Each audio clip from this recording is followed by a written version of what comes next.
Today's episode is brought to you by Cars.com. With over 2 million vehicles and 50,000 more added every day, Cars.com will match you with the perfect car for you, your budget, your life, your style. And if you're ready to say goodbye to your current car, Cars.com will get you an instant offer to cash it in. Just start by entering your license plate and get matched with a local dealer who will write you the check. So whether you're looking to buy or sell, just go to Cars.com. It's magical.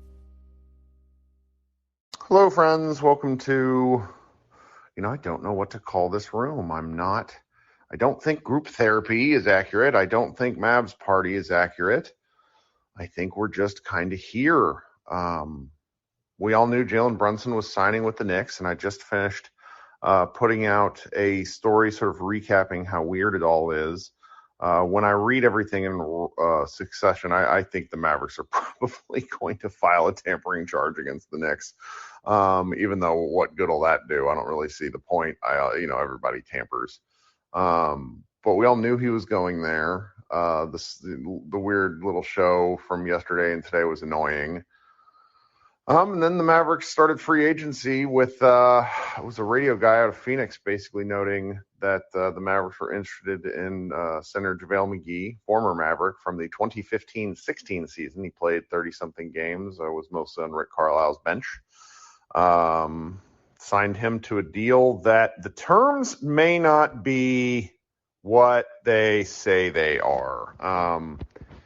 Jaden Hardy, in order to get a multi-year deal, has to eat into the taxpayer mid-level exception a little bit. So the math, according to CBA Mavs, does not track with what he's seeing. So I don't think that 3-year, $20.1 million thing that Shams Charania tweeted out is accurate. Does not matter. He is still eating up most of the taxpayer mid-level exception, which, and please, anyone who comes up on stage, feel free to correct me if I'm wrong. I don't really think Dallas can do anything else other than veteran minimums. And veteran minimums come with a price point that's equivalent to terms of service. So if a 10-year vet's probably going to make more than a 2-year vet, and the Mavs can sign people to that regard. So we will see. Oh, and it is, important to note that Jalen Brunson did sign with the Knicks for 4 years, $104 million. Adrian Wojnarowski was really doing work and trying to reverse on. It was like watching someone trying to untamper. I don't really know how to describe all this. It's such a stupid story because it's just okay, tampering as a thing shouldn't exist. The reason that the NBA has these rules is for league business stuff, for fiscal year closures and things of that nature.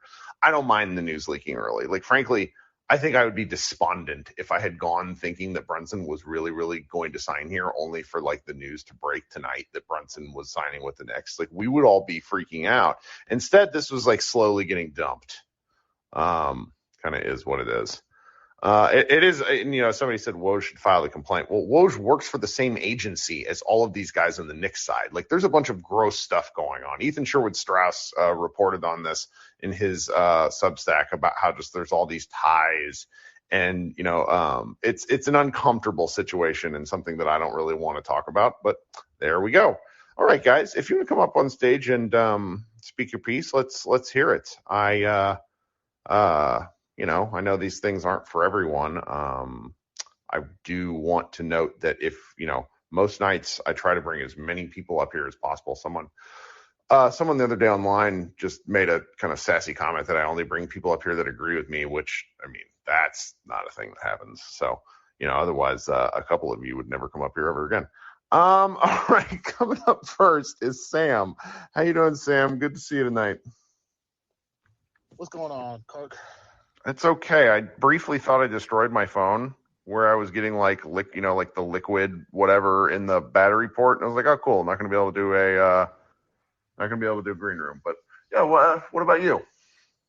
Yeah, nah, I feel you, man. It's that kind of night. It's hard because I don't want to blame anybody, but I'm going to blame somebody. Sure. Yep. And the person I'm going to blame is Mark Cuban, because this has been since 2011. Broke up the title team. He thinks he's the smartest man in the room. Him and Donnie Nelson thought they were the smartest guys. They knew what the CBA was. Darren Williams wanted to come here, apparently, according to him, but Mark Cuban didn't show up to a meeting. Could have had Giannis, but we wanted to save like $750,000 to try to get Dwight Howard. Just mistake after mistake, giving KP a 5-year deal with no protection, no injury protection, nothing like that. Stinky. That one was real bad. Yeah, it's just constantly. And then, with all the stories that came out, with the dysfunction with Haralabob, we don't know who's running what. We don't know who's making picks. We don't know what's happening. It's all under Mark Cuban's watch. And then, like I said, I'm not even mad at Jalen Brunson for taking that deal. If that's what he wants, hey, man, more power to you, my brother. Do what you got to do. But you can't come out here and say, hey, we're willing to match whatever for Jalen Brunson. And, according to the stories, they said they didn't get a chance to match. Listen, bro, everybody's tampering. Just join the party. just join. There's a lot of my wife's a lawyer, and she's occasionally tried to explain to me when I make shitty arguments where she's like, you're making a distinction without any difference. So the difference between officially giving him his contract and unofficially giving him a contract does not matter if everyone knows the numbers that were involved. The simple fact here is that the Mavericks didn't necessarily get a chance to present it, I don't think. But the numbers that the Mavericks were willing to present were not enough for Brunson to consider. Exactly. Like, it's like y'all know what he wanted. Y'all know what he wanted.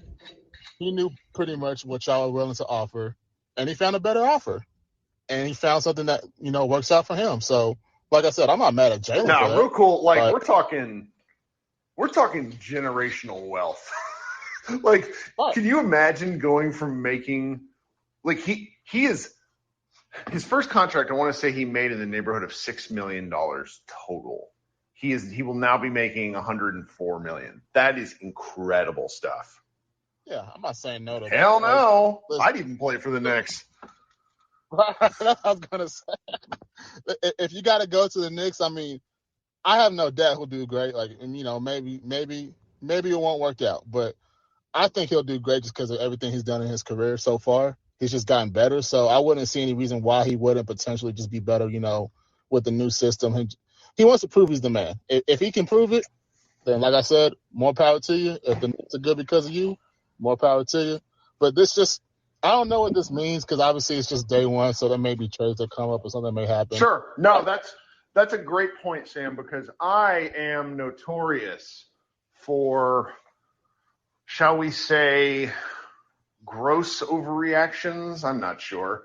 It's my deal is to just get mad, and I can't think that this is like the team that we have tonight, the team last year minus Jalen Brunson plus JaVale McGee. Like, that's not the team they're rolling out. They might sign Goran Dragic, but I mean, I can't imagine to have Dwight Powell and JaVale McGee on the same team.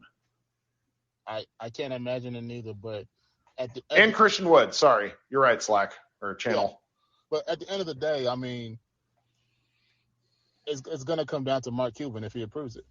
Sure. And that's just the concern I have, because we've made so many mistakes with, this is the guy that drafted Satnam Singh, and he's a wrestler now.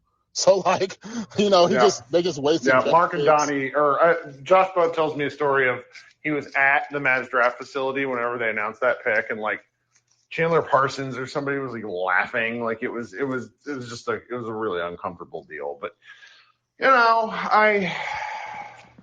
I'm glad to have sort of processed this over a period of days is where I am. I also like, and I just wrote a story, not to like pump my own nonsense, because I wrote 2 very bad posts tonight, but when I put everything up in the same, like in a row, when you read about it all, like what happened over the past 4 days, it's gross, and I hate it. I don't know. I'm right there with you, but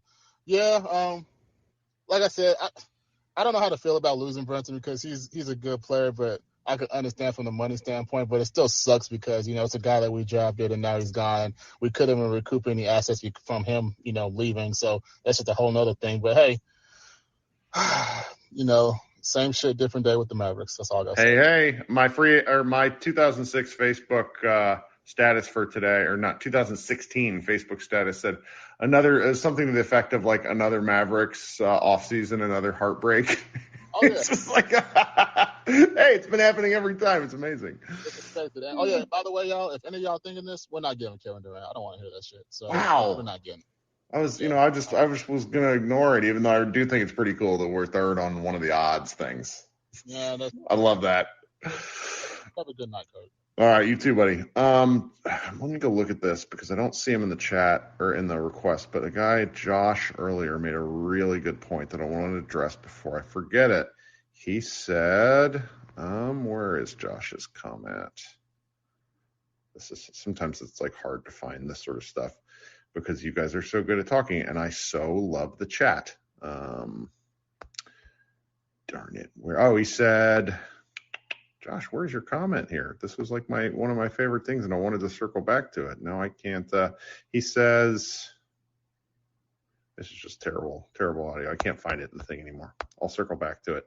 All right, coming up next then is, let's go with Tyler. Hey, Tyler, what's up? Oh, Mavs free agency is just fantastic, isn't it? I mean, it's not, at least I'm not like, after there've just been elements of this throughout history, like nothing will ever hurt quite as much as the DeAndre Jordan saga because it was like being dumped in public. That sucked. Yeah, that was bad, but this is kind of right up there with it. Like not even getting a chance to take a meeting, which I mean, honestly, I respect him for not trying to force it if it's known that he's not even going to dance with you. So. Ooh, okay. So you're talking. Josh noted earlier. He said maybe I'm buying the Mavs establishment propaganda, but starting to feel like Jalen never had any intention of staying. This just goes to your point to where it's like, it stinks that the Mavericks never got a meeting. I've just asked so many people this stuff. And, I do talk to a lot of reporters. I am friends with lots of media people. What Josh just noted, that maybe Brunson was really kind of had his mind made up about the Knicks a while ago is something that I've heard quite a time. And that, if the Mavericks somehow got knocked out of the first round by Utah, would we be feeling any different?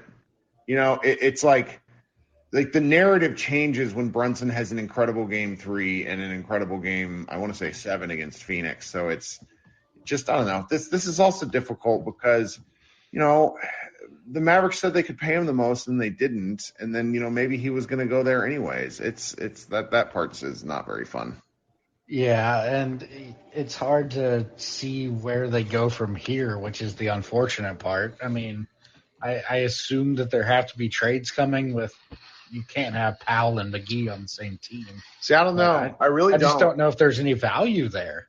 I mean, the one thing about all this that just gets increasingly uncomfortable, and I hate to harp back, is like when you draft Brunson and Luka in 2018, and you use you have to use a draft pick because you fall in the lottery, and then you use 2 more draft picks to get Kristaps Porzingis. That essentially pushes any sort of big deal until you can clear that stuff off your timeline.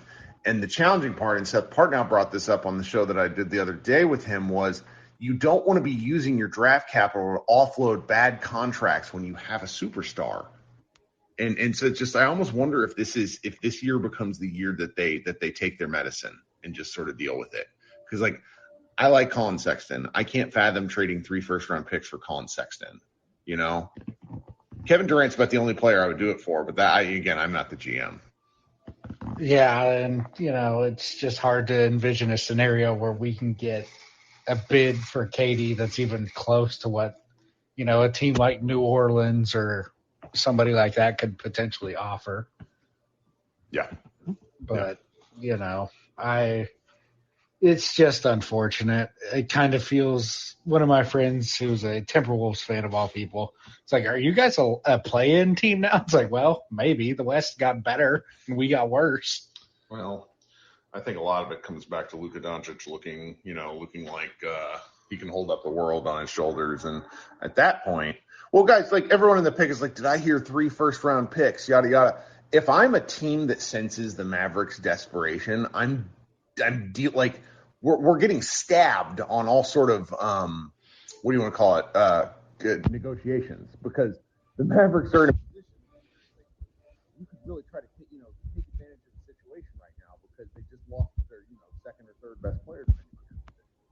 So it's like you can kind of demand what you want if you think something is viable. That's why I made the comment that I think this might be the year where they just sort of eat crow. I don't know. I could be wrong. Yeah, your audio kind of cut out there, but why? Well, that's annoying. I'm sorry. How about now? You're good now, but that might have been a Wi-Fi issue. Yeah, it sounded like you swam in a swimming pool while you're trying to talk.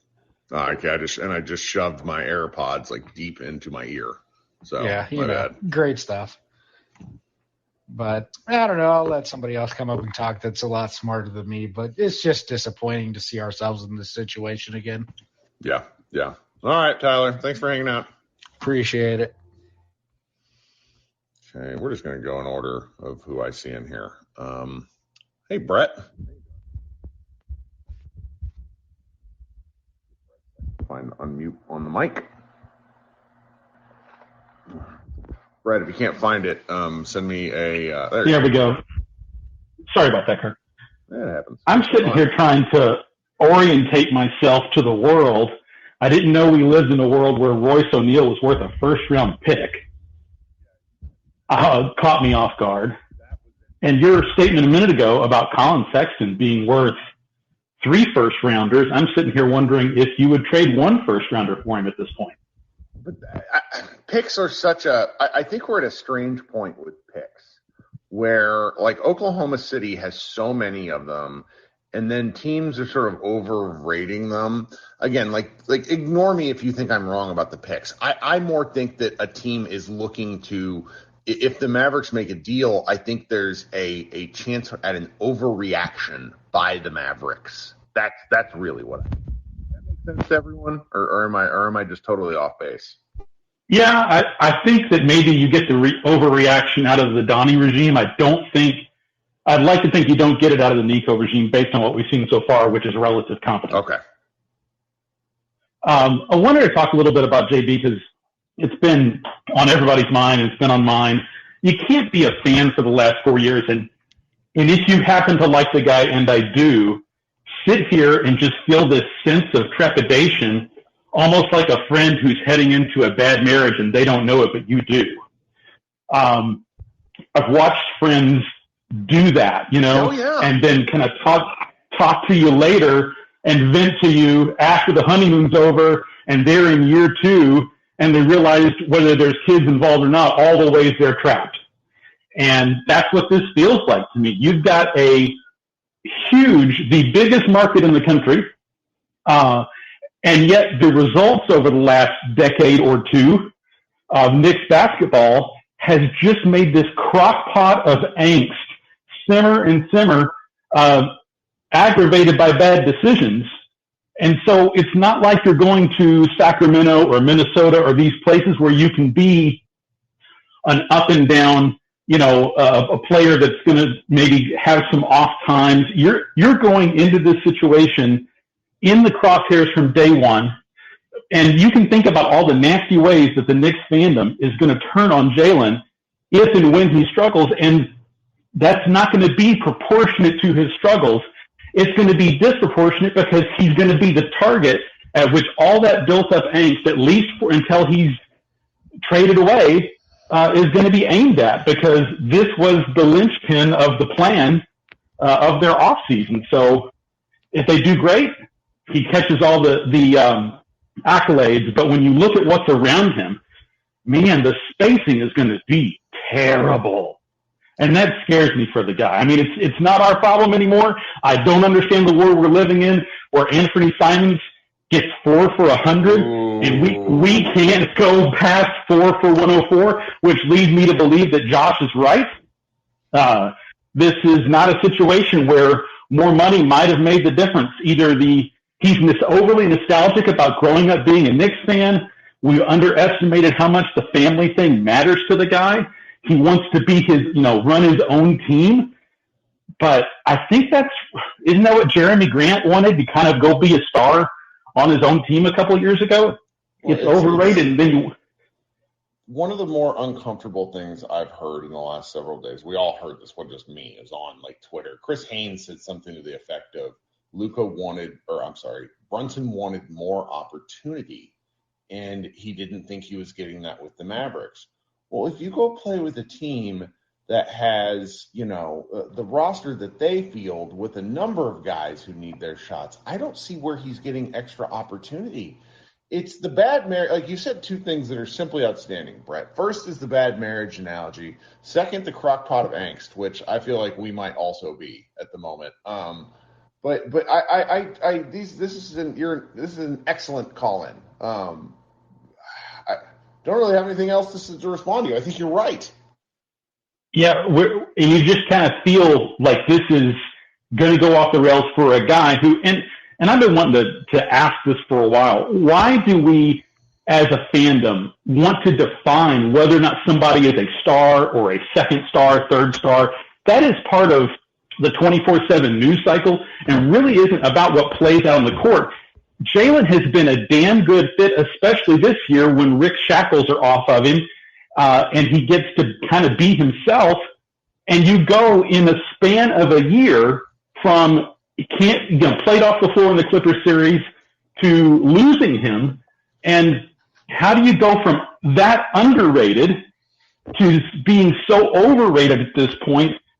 I don't know. I don't think it was about the money. I think the agent, the management team with New York, and his dad has been in his ear. And I know whether you have a good or bad relationship with your dad or did when he was alive, whatever the situation is in your own personal history, it's just weird to me to want to play for your dad as an assistant coach. More power to him if he wants to do it. It just is weird. And when it goes bad, it's going to make it even weirder. You know what's extra weird? Wanting to play for your dad and Tom Thibodeau. Like both. That's like if he didn't like playing for Carlisle, which is completely understandable, do we really think he's going to like playing for Thibodeau? Like that's truly bizarre. I think you wind up looking back at this, or he does, in a little while, and kind of wistfully, the way in reverse we did about Nash. We may not miss Jalen as much as we missed Nash back in the day, but I think he's going to, whether he would ever admit it to himself, certainly not out loud to the public, he's going to miss it here because there's something to be said for fitting into a great situation. I agree. Kyrie Irving has given a number of interviews over the last, I want to say it's like 18 months or so, where he's made comments along the lines of, man, I wonder how many rings I would have had if I just would have stayed with LeBron. And everyone with a brain is like, yeah, we know you ruined a good thing and just went on your baton death march of murdering teams, which he's still in the process of. But yeah. Brett, do you have anything else for us? That's it, man. Thanks for having me up. Of course. Thanks for joining us. Outstanding. All right, everybody who comes up next is going to have a hard, tough road to hoe. So with that, we're going to go with one of my regular and best guests. Henry, what's up? No pressure, Henry. Yeah, I'm gonna poop this. So just give you a heads up, Kirk. I'm not following that.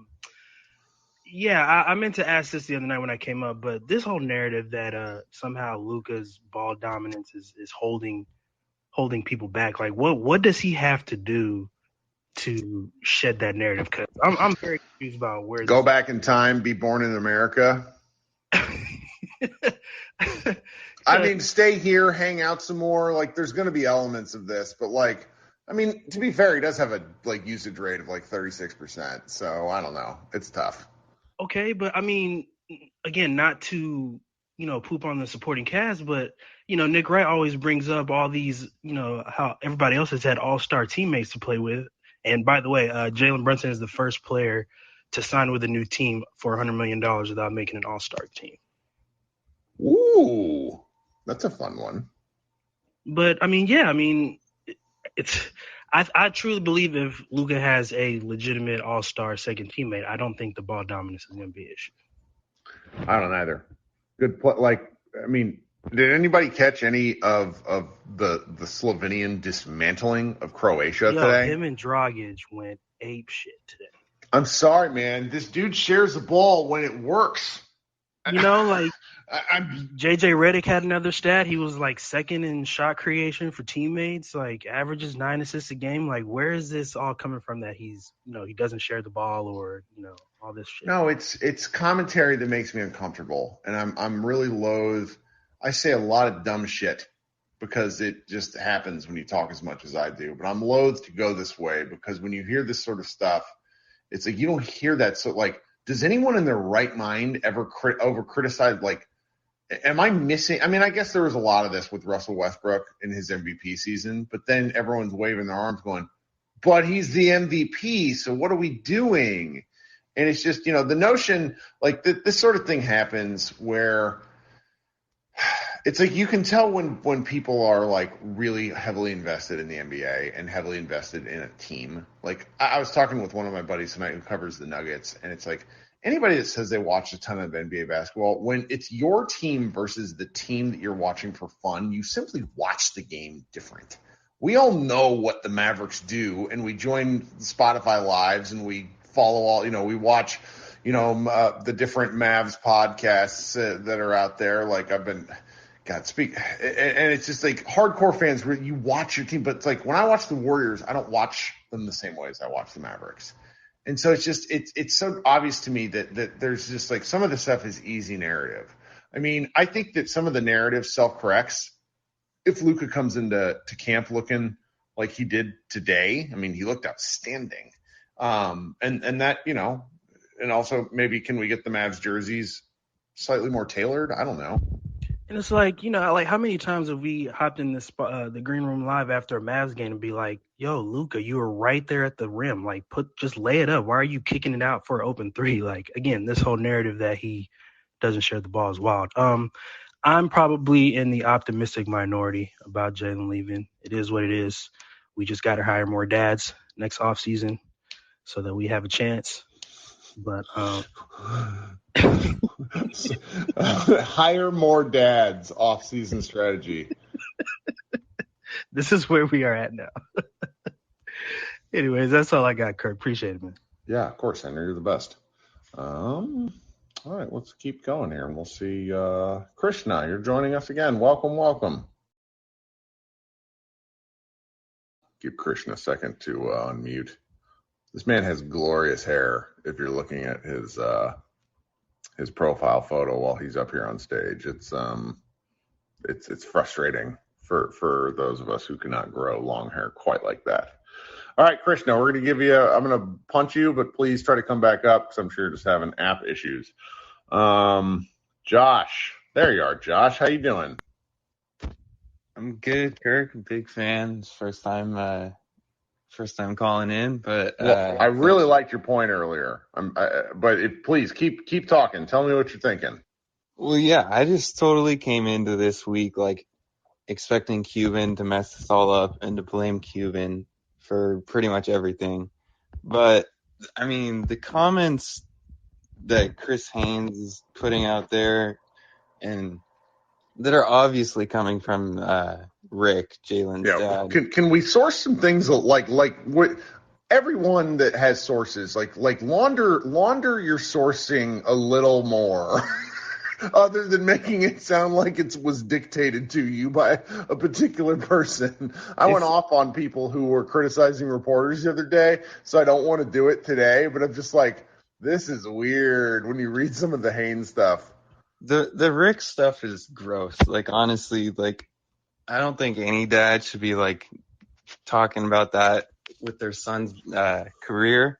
But it's just pretty gross. And honestly, like, the whole meeting thing today, I felt that was pretty gross. Like, if the Mavs actually flew out there for a total BS meeting that we already knew Jalen was signing with the Knicks, and then Jalen cancels the meeting while they're in New York, like, that's pretty gross to me. I don't know. I mean, I threw everything together in a post, and I don't think the Mavericks actually filed tampering charges because what are you going to – like, how do you prove this? Also, the NBA, Adam Silver's NBA is I don't know. It gives me very like post-Civil War America corruption nonsense where it's just like picking and choosing winners and losers. And I don't think anything would be enforced because it's the Knicks. And it's so frustrating to me. What are you going to do? Yeah, it's just disappointing because I love Jalen, but this is kind of a gross way to go out. But wish him the best, and hopefully the Mavs can rebound somehow. I don't see how. I mean, here's JaVale how McGee though, Josh. being the first priority was a terrible way to start the free agency. Honestly. It really was. Going from Jalen to JaVale is not ideal. But here's how they bounce out of it. Historically, all of their big misses have worked out for them. It's remarkable if you go look at the last 10 years of data, where I talked about this 2 days ago. In 2016, we were freaking out for Hassan Whiteside and Mike Conley. And that failure, it took 2 years, but that sort of like not being able to put a team around Dirk in post-prime years eventually led to Luka. I still want to give the front office the benefit of the doubt. I am very frustrated by them not offering Brunson a contract, but I also get it. Part of my brain also thinks they didn't do it because why would he accept it? He got double the money. That did not happen between February trade deadline and today. He's a heck of a basketball player. Exactly. I don't get why people are reporting like he's resentful he didn't get the extension in Rick February. Brunson is resentful. That would have been a ripoff if he took that. That's my take. Ridiculous. It's Rick Brunson being resentful. I mean, if you saw his face on any of the telecasts, he definitely looked resentful about every game he attended. Like every game is like, this guy's vibes are definitely not immaculate. So, yeah. Well, Josh, That's all I got. I hope you enjoyed your first time calling in. I hope you call back in. Yeah, thanks for having me, Kirk. All right. Sure thing, buddy. Talk soon. All right, let's go to who else we got? DJ, thanks for waiting, my friend. What's up tonight? And now he's sticking with the Houston Rockets. What's up, Kirk? $22 million over 3 years here. You're listening to somebody. We can hear in the background. Who you got? Oh, it was the what was it? Damn it. Keith Smith. Keith Smith Love and it. What's his name? I know I what you can't mean. remember his name. Yeah, But, no, don't worry. It's 11 o'clock at night. What are you gonna do? Shit. God. I don't know. I'm not mad at Brunson getting his bag or anything, like I've said before, but just the way how everything just played out, it's just I can't even like root for the guy anymore just because of the way things were handled. Like, okay, you want to be the number one guy in New York where RJ Barrett's not the most efficient player. Julius Randle was just a train wreck last year. I don't know. If he wants to go play for daddy, I mean, go ahead and do it. But, I'm not mad at him for getting his money. Me either. I think that, it's funny. They're like the things that people think about what I put out. People will often remember the worst things I say and never remember anything good. And I like early January 2020, maybe, but it was pre-pandemic where I was just like, send Brunson to the moon. Like, I don't want this guy anymore. It was like during one of his stages where his mid-range wasn't falling and he was only and I didn't understand this at the time. And people were telling me, I just didn't believe it. But Brunson was basically told he should score. That was his role. And then he gets freed from Rick Carlisle, and it's like, oh, hey, he's actually a point guard. And I really grew to appreciate his game this year. I mean, he kept the Mavs afloat. And I think I'm going to remember him the same way I remember like Michael Finley before he joined the Spurs. Do you remember that? Like there's just like, yeah. like that a lot one, of like strong, and granted, not near as long because like Finley, for those of you who are youths, go check out Michael Finley's basketball page. Check out 1998 to 2004, where one season he played 83 regular season games. That's how much of a badass that man was. Anyhow, it's not quite the same level of longevity, but it's just like a vibes thing where it's like Michael Finley powered the Mavericks through for a long time, and Brunson really did this year. Because like the postseason doesn't happen without Brunson dragging them in 2021. He was outstanding. Right. That's actually a really good comparison. Like, and actually, I actually got into the Mavericks as a kid because of Michael Finley, just because he was a beast and he always showed up to play. He played his ass off every night and he was a great player for a long time. But when he went to the Spurs, I was like, dude, screw you. Hated that guy. I mean, wasn't he who Terry punched in the balls, or am I making that up? Mm-hmm. No, you're right. It was in that Game 7 too. God. Just so many dark memories. Damn Spurs. Yeah, but I was happy he was able to win a championship just for the wrong. That's right.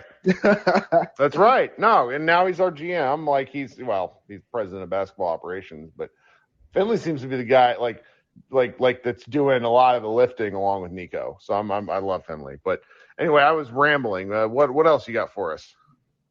I'm actually okay with the JaVale McGee signing. I mean, I didn't want it to be for the taxpayer MLE or whatever, but I think it's a good fit. And some of the things that came out that, he said he was lackluster, I think he said, in his first stint here.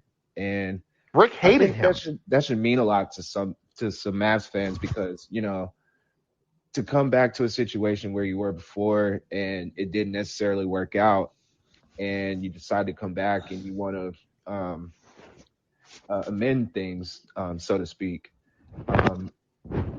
That speaks a lot. And he's won 3 championships since he's left Dallas. He's become a winner. He's actually, not the same, Shaq and the Fool highlight reel he used to be. And I think he can actually help this team. I'll process how I feel about McGee later. I still don't know, and I don't want to judge too harsh. I will say that he is older, and that's hilarious. Like, we're going to be paying JaVale McGee till he's 37. That's a choice. But I also Carlisle never gave him a chance the first time through. That's just a fact. He was also a different man then. I mean, 6-7 years ago. I saw Rick Carlisle minutes after it was announced that the Mavericks were signing him, which when like Woj does those things, that sometimes happens before team officials are notified. Yeah. And he was so mad. I mean, like, because you're like picture Rick in some, way too high golf shorts storming through the hallway at UNLV where Summer League was. And it was just like, and I didn't know. Red face and everything. Everything. And I was like narrow hallway and I'm like, oh shit, I'm going to get, it was great. But he never got a fair shake the first run. So as much as I may not be like my initial reaction is to go, I also don't. My initial reaction is certainly not like our Mavs Moneyball Slack is like despondent. Where an unnamed staffer who is not Josh Bowe, I'll be clear about this, came back from like a flight or something and just shared in the Slack JaVale fucking McGee, and that was the only thing he said. Oh my god! I mean, just how it is. It's like that's more about. I think that's more about Brunson than it's about McGee. It's like you go to the Western Conference Finals and to have this kind of happen as a team, it stinks. But what can we do? We march on. Oh, no doubt it stinks. But I'm gonna just remain positive about the whole thing, even if it looks somewhat bleak. We still have Luka Doncic, and that's all that matters to me. Yep, that's right, DJ. Well, thanks so much for joining again. Yeah, I appreciate you having me up, Kirk. Have a good night. You too. All right. Let's go to Simon. Hi, Simon. Welcome to the show. If you're in the chat, pull out and hit the unmute button there at the bottom of the screen. It's in between where the speaker request button is and above where you see the text of the chat. Hey, what's going on, Kirk? Welcome. What do you got for us tonight, Simon?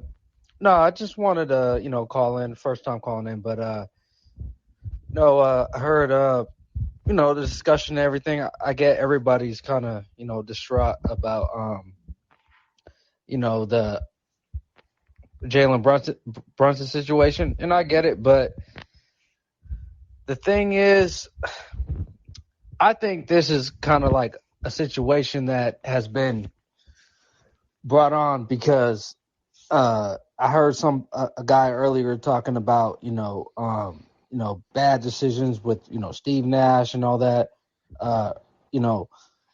years ago, and I'm like, well, there's only been one common denominator, which is Mark Cuban. Hey. And so it's like, when people start saying, Nico Harrison or Jason Kidd or Donnie Nelson, I'm like, well, there's always been like one person, and, I'm a guy that's actually wasn't a Dallas Mavericks fan from the start, so I started becoming a Dallas Mavericks fan like about 10 to 12 years ago. I forget exactly what it was, but it was basically, I'm from Seattle, so, team left and everything, and then I became a Dallas fan due to certain ties to people and all that, and from Dallas, and then I've been riding for them since. But I've always been an NBA fan, so I've always like paid attention to certain things and all that, and I've always noticed where like with the Mavericks franchise and everything, it always seems like that Dallas will have like a star player, but then they never have assets to get another star player. I do it's like, know. But you get what I'm saying?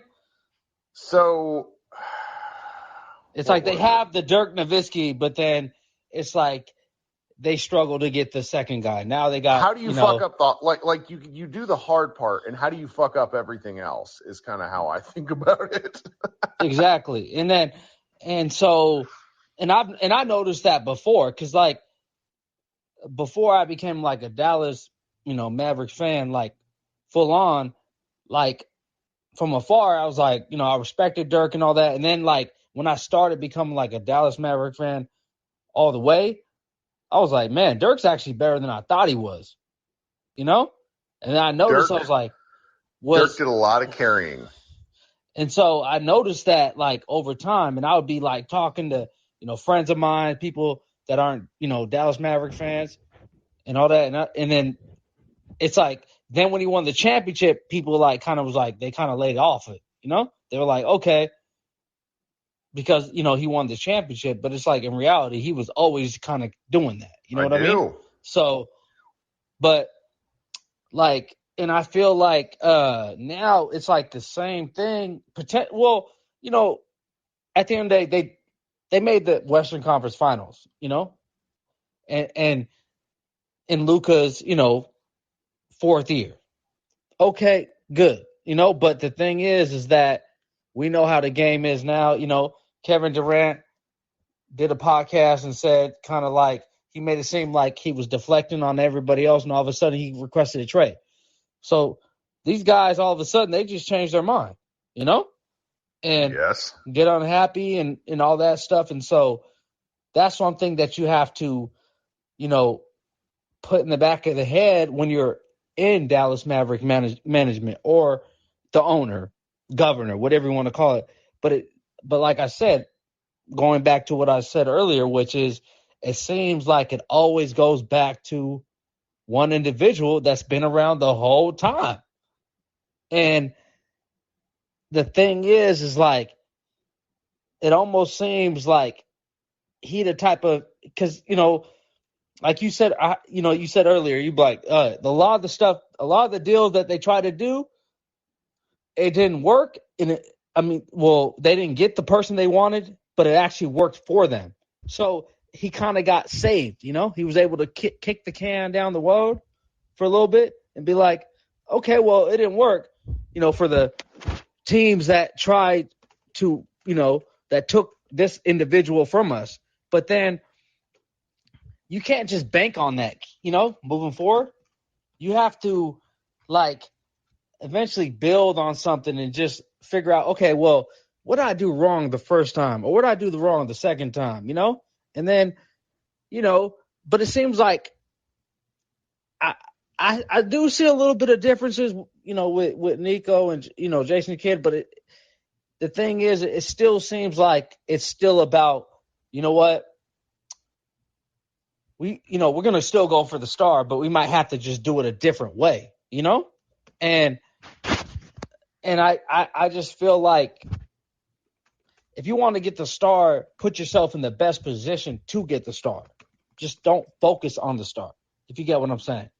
You know? I do. But I don't know. Maybe I don't know what I'm talking about, but I just feel like you have to put yourself in position to make that move. And I feel like too many times they don't focus on the little moves to make the big move. And then they just be like, we're Dallas. I'm Mark Cuban. I got a show, and all this stuff. And I'm just like, you've been doing that for years and it didn't work. Like, you would think, like,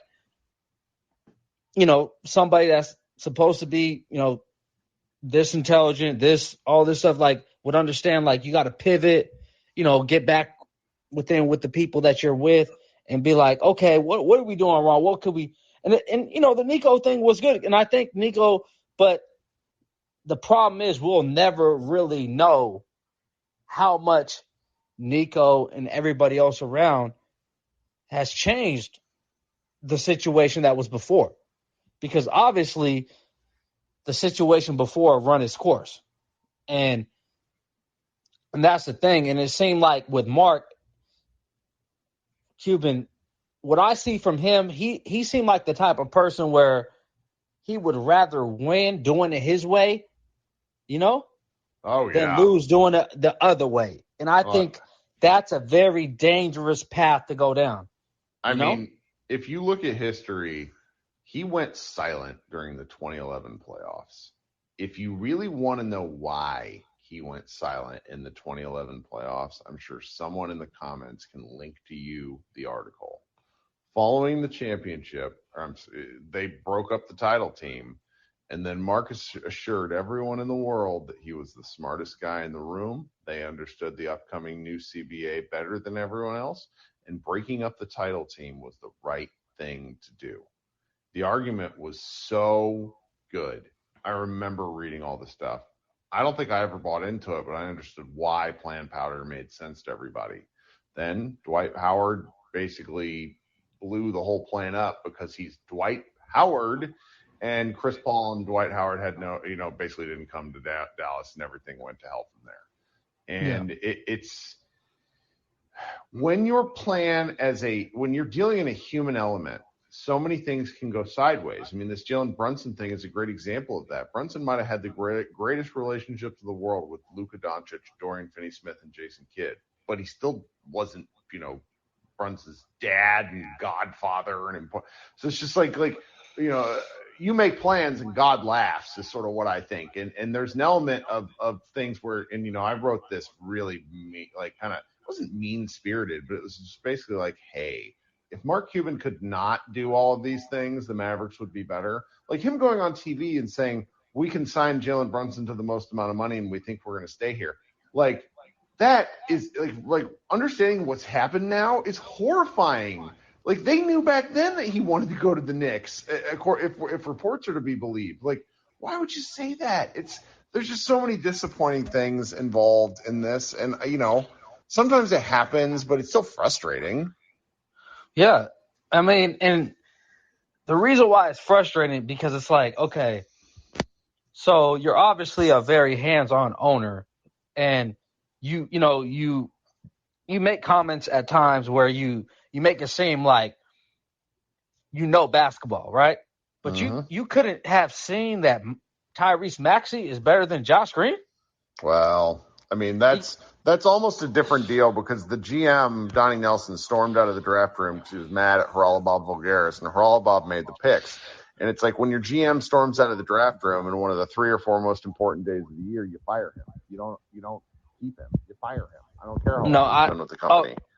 I agree. But he didn't fire him. He was trying to give him a big fat contract after, Yeah.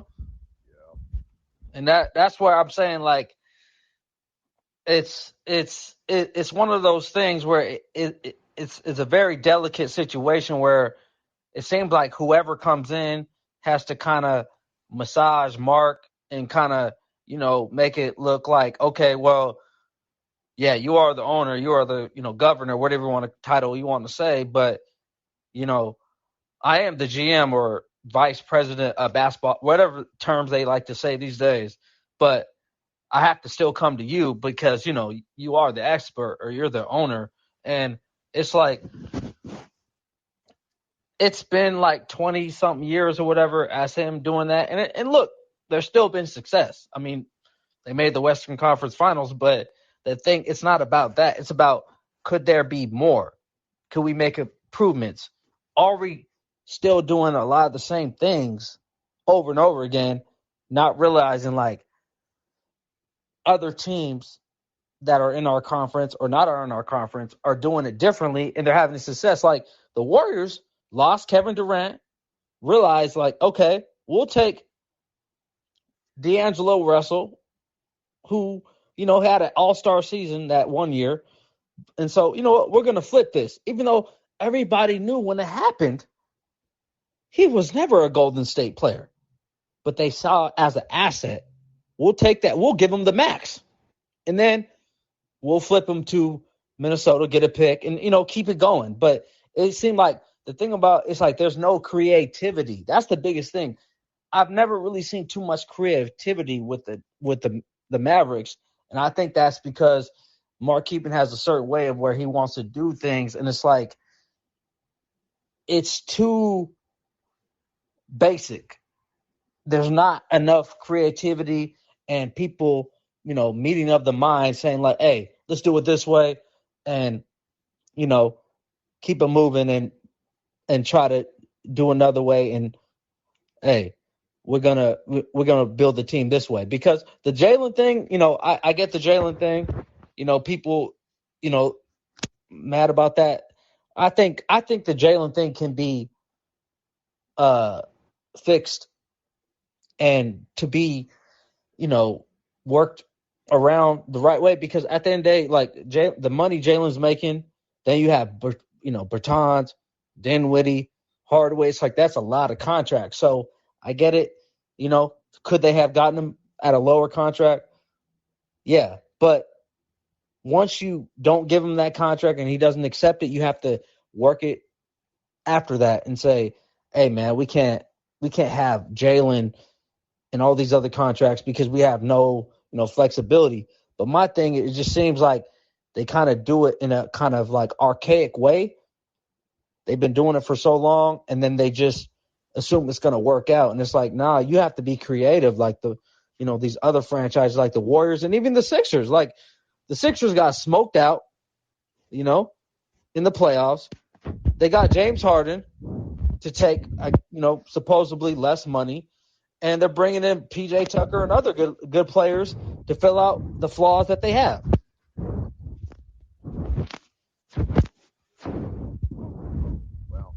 Simon, you're outstanding. Thank you for joining the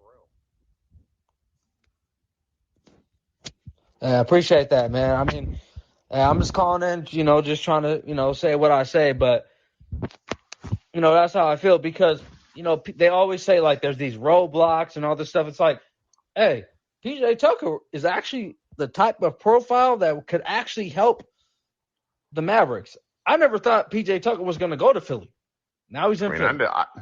I'm old enough to where I can't believe P.J. Tucker is in the NBA. Yeah. He's a guy that just keeps it going. And it's like, okay, they made it work.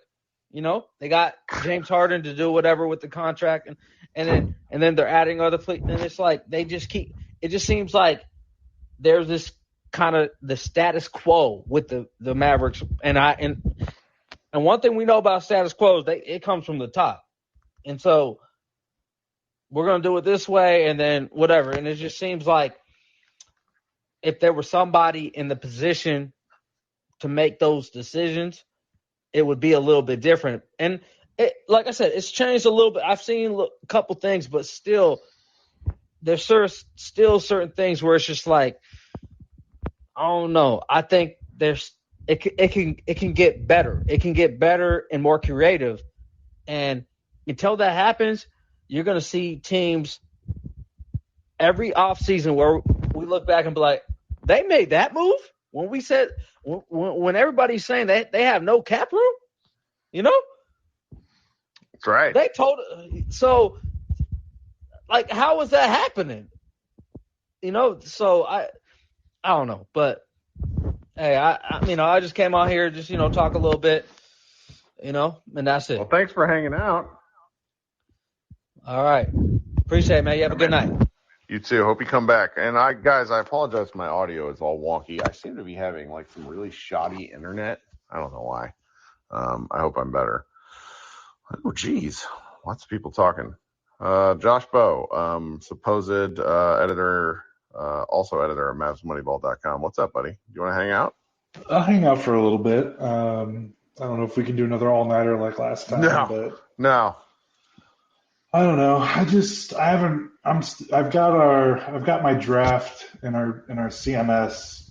I've kind of been writing over the last 24 hours, my thoughts on everything that's going down, and I held off on it because I wanted to wait to see if like something happened, and felt like things just kind of got worse.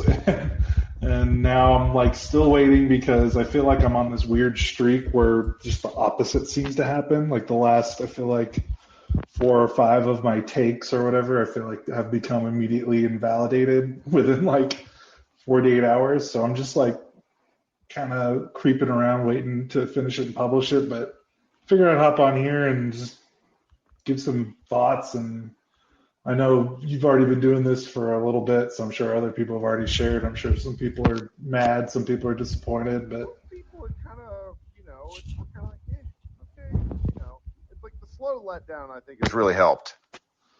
Yeah, I mean, we've basically known for what 3 or 4 days. It feels like, which is kind of weird.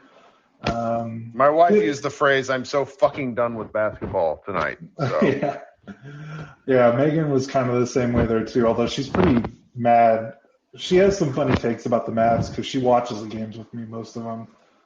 She obviously doesn't, when she has the ability to watch the game and then like go like, all right, that's enough. So her takes are funny, but she was pretty mad about Brunson leaving, but she has lots of hot takes on the team because she's pretty mad at him. Megan, come on the pod. I know. Sorry.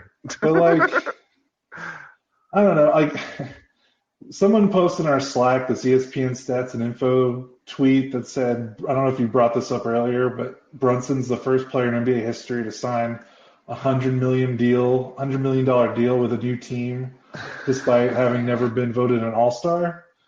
And like, some of that, like, you can interpret like, wow, he's like super overpaid. Like this is crazy. No one's ever like gone from like 1.8 million to 100. Like it's crazy, and you can almost like twist it to justify the Mavericks being in the okay here. But then I'm like, I wonder if this is the first time because like this just doesn't happen because teams just keep their guys. It's like just this. I don't know how many times have the Mavericks gone through like some unprecedented circumstances over the last 10 years in regards to like some offseason move going haywire. Like DeAndre Jordan is like the first guy I can ever remember, going back after a verbal agreement and, that kind of stuff. It's just like, after a while, it's just the mistakes stack up so much that it's like, I don't care how the extenuating circumstances, I'm just like tired of it happening all the time, Just frustrating. I absolutely. There's just,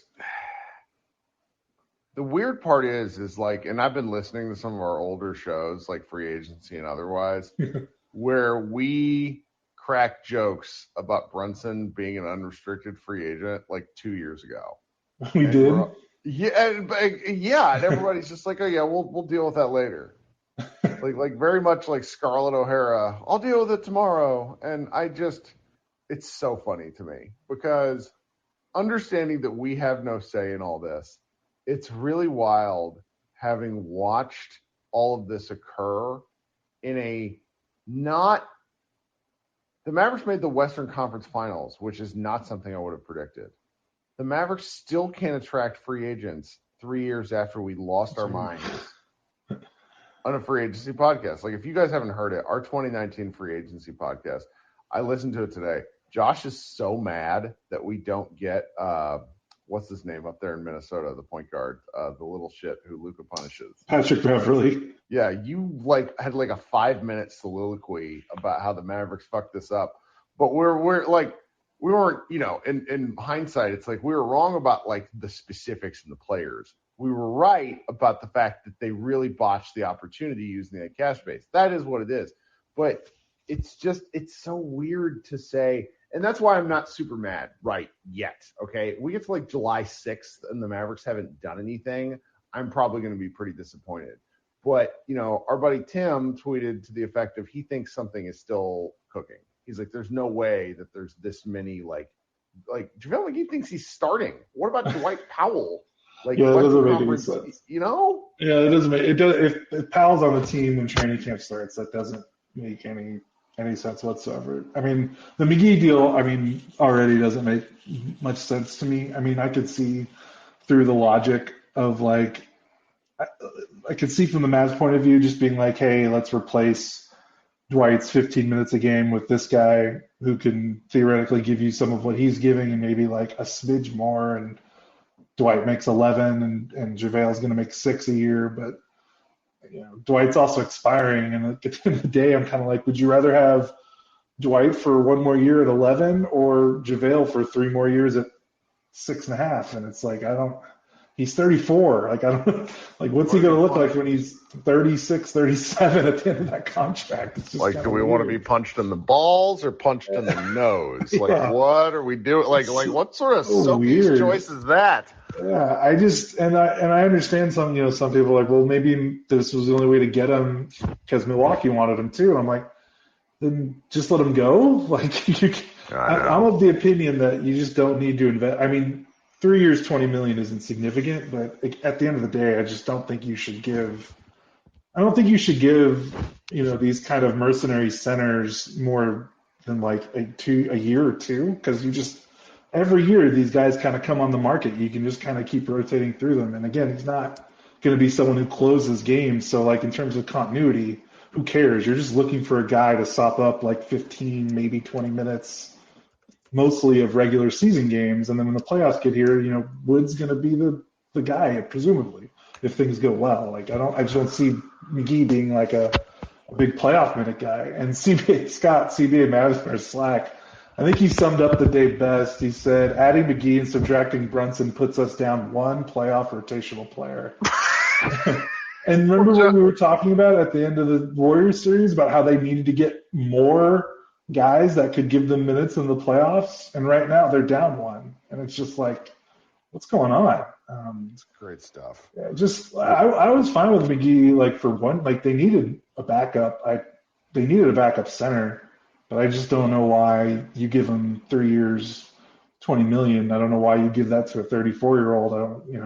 A 34-year-old with asthma. Yeah, he hasn't been a big minute guy in a long, probably since 2020 was the last time he played. He has played over 20 minutes per game 1 time in the last 8 years. Yeah, it's just so weird. He's fine. Yeah, I have nothing wrong with him being on the roster. It's just the context and the years. And, what's also weird is that how many times have the Mavericks signed someone and they made it time up to whenever they would have their next big cap space room? Well, their next big cap space room is the start of JaVale's last year. And it's wait, the Mavs usually never do this. They usually make sure to time the deals so that they expire whenever they're expected to get more room. This is the first time in a while I can remember them signing a role player that actually goes into an open cap year. And it's just are they breaking that rule just for JaVale? Or is it man, do they have something in mind in the next couple of days it's going to make it to where it doesn't matter, they're not going to have cap room in 3 years? I don't know what that would mean, but I'm tired of giving the team the benefit of the doubt of there's something how many off seasons have we gotten through the first 3 days of free agency, and it's oh well, there's something cooking, and there's it might not even be out there because I deleted 350,000 tweets, but if you go look at my tweets from 4th of July weekend, which was free agency in 2016 when the Mavericks signed Harrison Barnes, it's I became unhinged. So like this is all so boring and fun in comparison. So why don't you hang out on stage here, and we're gonna invite other people. And if you got to go ahead and go. All right, I'll hang out for a little bit longer. Logan, what's up? How's it going, Kirk? I'm really proud of you for having a normal profile photo. Welcome. It's not Dorian with Kendall Jenner anymore. I'll come up with something a little more fitting for how completely effing distraught I am about the past week. You've had a day. You've let me know through like 9 different means of communicating with other humans. I'm like so far on the other end of like some people just are taking this lightly and I'm the opposite. So I'll try not to be too just like ridiculous. But well, for one thing, I was, doom posting about it, and someone retweeted my doom post with just Luka's extension. And like, if you did that to me, if you did that at a bar and I was like 5 Jamesons deep, it would be a fight. Like we are. What kind? Why? Walk me through this. Because like I'm just a little tired of the "so it's all okay" thing. Because I feel like if you have a top 5 player, you're held to a higher standard. It's just very frustrating to me that I saw somebody be like, "We're good for 48 wins." I'm like, what the hell are we talking about? Oh, yeah. The Dallas local radio, Josh is friendly with some of the ticket guys, and they all think that the Mavericks will be in a similar position, and it's just like, this is why we argue. Exactly. And my thing is that I can actually see a lot of outcomes that we are fine for the regular season. I think one potential outcome is that Luka has easily his best season ever, and that can sometimes end up being like a weird 60-22 team that then just gets smoked in the playoffs. I mean, that's what LeBron's Cavs were for like 3 years before he left. So, like, I really don't think that's that outlandish, especially if Wood works out and you get a little bit from Hardaway and like all these different things. But I want to run this. My main thing I want to talk about, and I know I could be kind of naive or maybe too hopeful, but the fact that Jake Fisher and Mark Stein were pretty right about most things, and Mark Stein is clued in, and they both were like, Brunson is a lock. And then the Knicks open up the space, and then he is not a lock. Tells me, and the fact that the contract offered is $4 or $5 million more, I still think you at least have to make him think about it. We won't ever know. You mean the total amount of money? No, I mean the per year, because I think that's what Brunson cared about. Because his 4th year is a player option on the Knicks. Yes. So he did not care about the extended years. And the idea that it's the same amount of money, that is just spin. And, it just – I'm frustrated by the fact that you wouldn't like make him make a very hard decision, especially when you told us on national television that you would do that at all costs. I'm frustrated.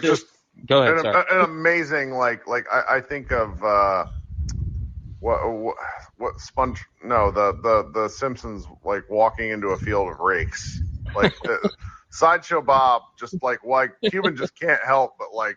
And I can't do it too, but I'm not, I do this all the time, but the difference is he's a billionaire. So billionaire walking into a field of rakes is more newsworthy. Right. Well, and it's telling that like the biggest analysis are Nate Duncan and Daniel LaRue, which y'all have been talking about. Xavier is like a big acolyte of them. They were like, in their situation, they just have to pay him 30. And I was like, these people, like, all they do is talk about value, and like it's this obsession more than casual fans. And instead we have casual fans being like, I don't know, man, that's a pretty big number. And it's just like, what? Well, we've all been trained by media and by owners really to give a shit about how much this costs. And we're an hour and 10 minutes into this. I'm going to say this and I'm not going to say it again. I don't really want to talk about it. So let's please not do this, guys. We're going to have to talk about Mark Cuban's unwillingness to spend into the tax eventually. I am not prepared to do that tonight. I mean, I understand why you're not, because it feels like it's like, let's just compound everything we're upset about into one like overarching thing that really sucks. Well, what'll happen is I'll wake up at like 5:30 one morning to an email from Mark being like, really? Let's talk about it on a show. And then because I'm not a lunatic, I will not yell at a billionaire on my podcast. I've been joking. I'm going to try to find a way on Shark Tank with the fake invention so I can do it all for us. But what about a GM that knows what it's doing? Well, my idea is I'm going to go, because this is also, I tweeted it, and I'm going to make a social media site where you have to get invited, and it's specifically for basketball talk, so we won't have any bad Mavs takes.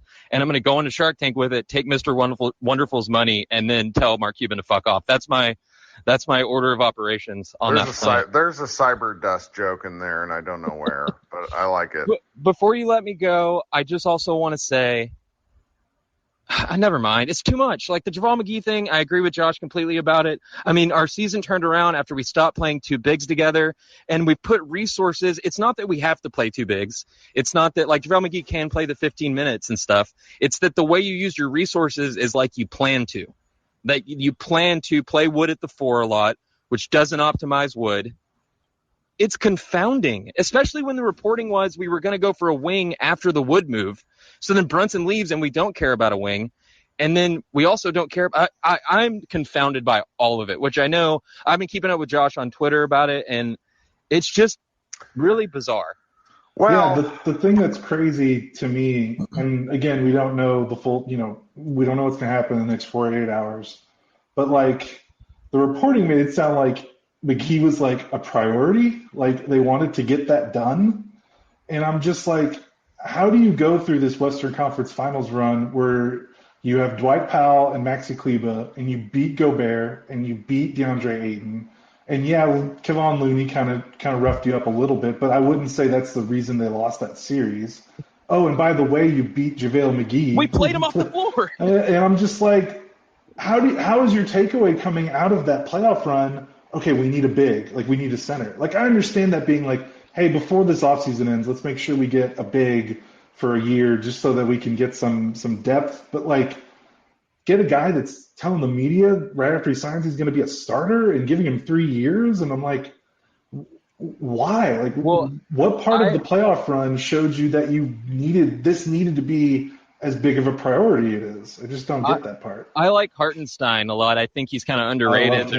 There's a lot of good analytics on him. And then the Knicks got him for $1 million more, which was just such a freaking knife in the heart.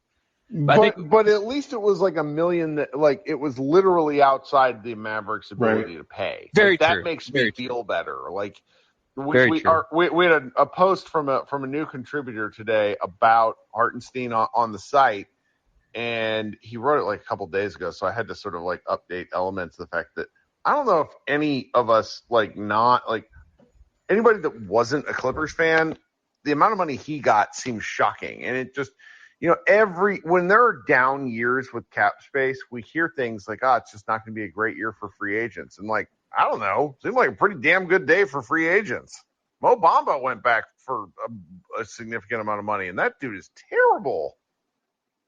Oh, well. All right. So coming up next, I made Josh Bowe the host, which means I may not be the host. Josh, you may have to give it back to me because now I can't actually How did you do that? I was thinking I could make you co-host, which I've never actually done before. So if you click my name, there we go. You. Yeah, that's embarrassing. Let's get what's his name, Patrick? Let's get him on the horn and submit a bug report. A bug report. So I want multiple hosts on this jam. Taylor, what's up tonight, my friend? Taylor, are you there? I'm here, guys. How you doing? It's been a great night. It's been great listening to you guys. I feel so much. I feel so much better than I had earlier. It's so much better listening and talking than it is being on social media. I was so pressed after this. Like literally as much as bad as I had been after any of them, because it's just 3 massive failures with JB. Like going back to the first, this is like Donnie's mess. Like some people have been saying in the chat, like not signing him to the 4-year deal. Rather than the 3-year, I may be wrong, but my understanding is it's like the typical 3-year deal for a second rounder would have made him a restricted free agent after last year.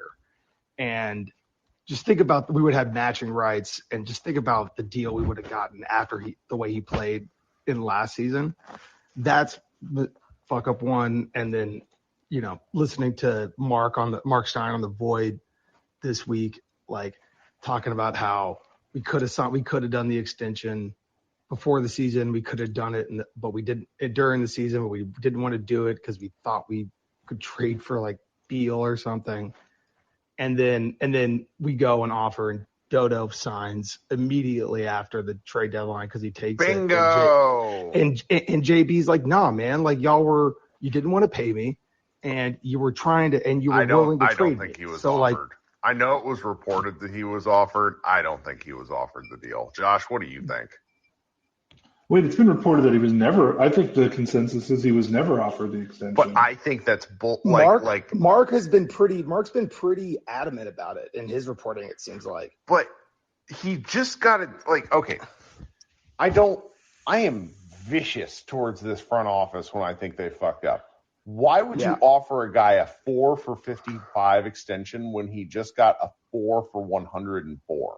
That's almost insulting. Wait, what are you talking about? I think we're underestimating how low his value was after that Clippers series last year when he played I don't know. Like, it's just, he would. Why would Rick Brunson come out and say it so explicitly multiple times that, like, on the record, that, like, we would have taken the 4 for 55 or 57, whatever it is. So, not to, like, it's just sorry to bring the mood back down. My point was that I was pressed, and then I was even more pressed whenever I saw the JaVale thing, because I was like, JaVale, he's played well recently, but he's been playing on these 1-year deals that are like kind of prove deals that have kind of he's been in like a perpetual contract year. So we're finally giving him an extended deal. And so I'm just kind of like with his like, you know, shenanigans or what have you. But then I stopped to think about it, and with what you guys have been saying, him and Dwight, there's no way they think that, like what you guys were just saying about how the playoffs went. It's like Spider-Man v slightly smaller Spider-Man. Yeah, but at least he grabs boards and he affects shots at the rim. But I think what you guys are saying, like, he's not. There's no. I think there's something in the book, like cooking. Like, this is maybe just like me justifying this to myself, but like especially.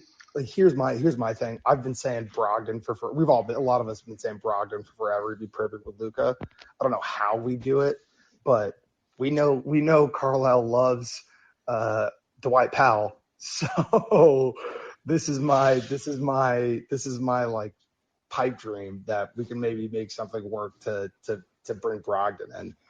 I don't know how we do it with picks and everything, but like that's basically the only hope I've got at this point. Hey, you guys want to hear something? You know, talking about going back to JaVale. You want to hear a fun fact? Let's hear it. JaVale's 3-year, $20 million contract is the second largest contract of his career in both years and dollar amount. And since his rookie deal? Since the 4-year, $44 million deal he got with Denver back in 2012 after he had like that huge playoff run against the Lakers. Where are the hard drugs? Since 2015, he has played on 1-year deals except for 1 2-year deal with the Laker worth $8 million. Everything else 1 year. So 34 years old, gets the second largest contract of his career. The song "Where Have All the Cowboys Gone" is like playing in my head. Thanks, Josh. Fun fact, real fun. And also, I want to say about the Brunson extension thing. You know, there's he said, she said with what Brick Brunson's saying with the extension, but like with the way how quickly Dorian signed his extension after the trade deadline. I totally believe that Cuban in the front office would hold off on extending Brunson so that they could potentially trade him because they still have star dreams. Like, I would totally believe that. The logic of all that plays out to me. That hearing Mark on the Void this week, like that's what really like started grinding my gears. Here's the thing: Stein is reluctant to, I think, ever really totally criticize in his reporting. Yeah. And on that, he's like, they made a mistake. Yeah. And that, like, Josh and I have been joking for 3 years about the domino meme where it's just like, hey, keep making – and it's like your path for – and again, not to be doom and gloom, guys. No, but you're right. We made it so narrow. The margin for error. We made the margin for error so small that we tied I ourselves. mean, my we hot bound take our is hands. that the KP trade was the dumbest fucking thing this organization ever did. And I was pissy about it at the time because I'm like 7'3" guy with knee injuries. And my good buddy Dalton was like, but 7'3" guy with shooting. And it worked for like 15 games and it worked magically. And 8 because games you of the sent bubble. out those picks, oh well, what are you going to do? Yeah. Taylor, I think is in that retrospect- Vince Young with you? Yeah. I snagged a picture of them at one point. Fucking awesome. All right, man. Thanks so much. Thanks for having me on. Love what you guys do. Keep it up. Thanks. Sure thing. Yeah. Like the Vince Young, one of the most incredible athletes I've ever seen in my life. Krishna, let's try you again.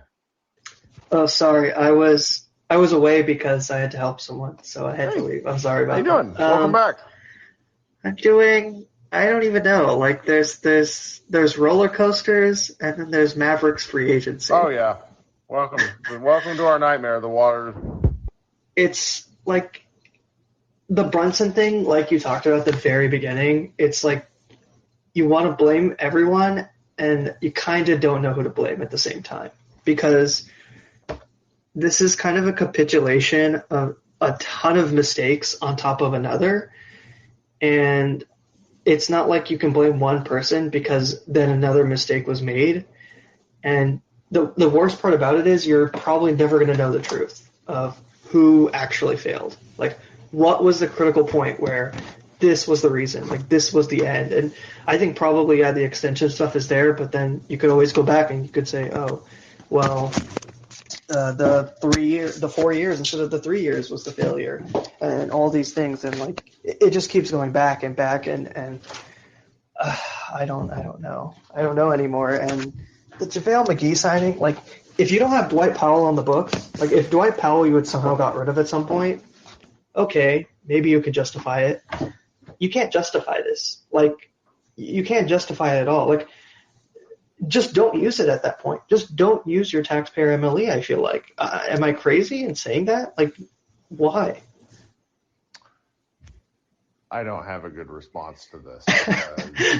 And the worst part, the worst feeling was I was on 77 Spaces on Twitter earlier in the day, and we were talking, and I was a little more positive, right, without the McGee thing, because I felt like this roster is not great. I'm not going to sugarcoat it, but it felt like, at least with this situation, it felt somewhat like a stand. Like, okay, we're at least going to draw a line in the sand. Whether you think it's right or wrong, they had a number, and they drew a line in the sand. Like they weren't going to keep going back to the pot and try to get more water and try to convince Brunson, all these things. They just made a decision. But then the McGee thing happens, and it's like, why are you offering this extension to him? Like, I feel like there are other centers I would rather offer that money to. Like, go to Indiana and go to Jalen Smith and see if he wants this much money. Like, why are you offering it to a guy who is 34 years old, who's fine? Like, I don't think he's a bad player, but you don't offer this to someone that old already when your roster is aging, which doesn't make sense. Well, so you just hit on something that I cannot wait to make fun of the Mavs about, because Jason Kidd has a remarkable tendency, no matter what team he's coaching, no matter if it's like staffed by Tibetan monks that are all 70, years old, he refers to every fucking team he coaches as young. It is this is my problem. Is like, even if JB was here, you could not argue this team is young, because minus 3-4 people on this roster, everyone else would have been 25 or older. If Jalen Brunson was on this roster, that would have included Jalen Brunson. Now, everyone is at least 29 or older, I believe, on this roster. Yep, that's correct. And that is incredibly frustrating. That is a part of that is failure to do anything in the draft and acquire talent, and part of that is failure to move on from older pieces. And I can't blame guys for their age. Like, I can't sit here and do that. That's a ridiculous thing. Like, you can't sit here and say, Dorian Finney-Smith, why are you 5 years younger? Like, what the heck are you going to do about that? But it's a failure on so many parts, and I feel like it's one thing to accept a mistake and then just swallow that and then move on. And it's another thing to make another mistake on top of another. And I'm worried right now because up to this point, I was fairly confident in the Harrison regime, up to this point, the front office regime, that, okay, they're not going to make a mistake upon another. But now it's just like, I don't know. Are they just going to do the same things over and over again? Make another mistake on top of another? Like, who knows? Because at this point, getting mad at the Mavericks is reasonable because we can always talk about what ifs, but what ifs are what ifs until they happen. It's not what's happening right now. Yeah, I'm writing my Brunson piece. Like I said, I've been working on it, like my reaction to this. I'm not sure what's going to be on the site. I'm still kind of waiting. But you don't want to torch everything. Talking about these mistakes. Yeah.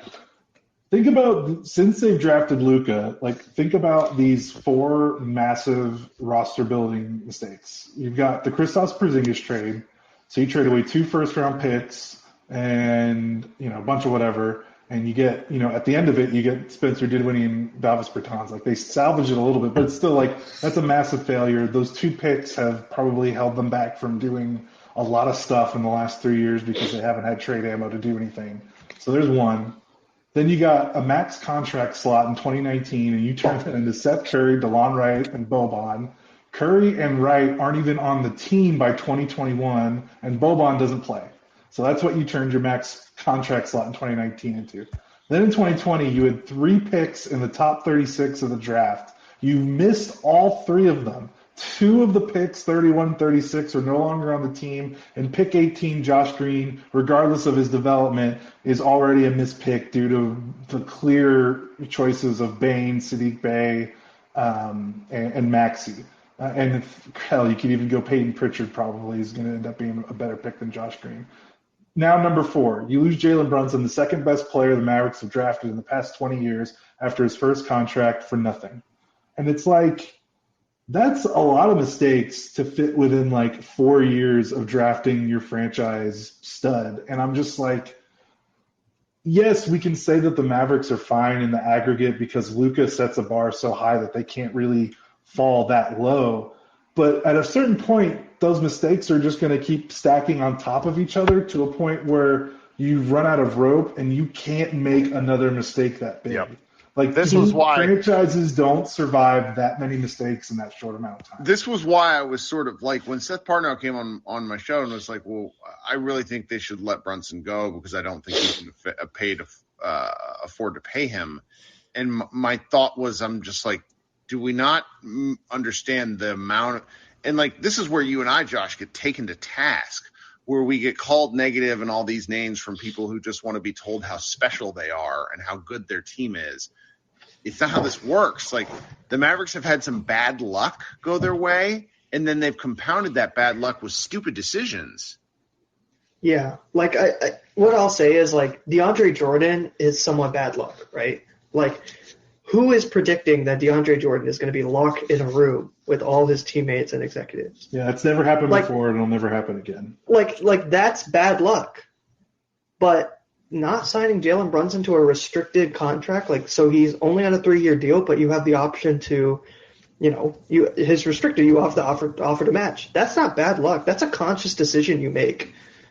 Drafting is a conscious decision. Now, no one is batting 1. Like, we can talk about all the teams that draft really well, like the Warriors and the Grizzlies, but they miss picks. But they draft really well because they just hit on 1 or 2, and that's all they need to do. They don't hit 100. No one hits 100. But you can't hit sub 1. Like, you can't hit sub 0.1, And that's the problem is – and then there's a reluctance almost to admit you've made a mistake. And just swallow the pill. Like, swallow the pill and move on.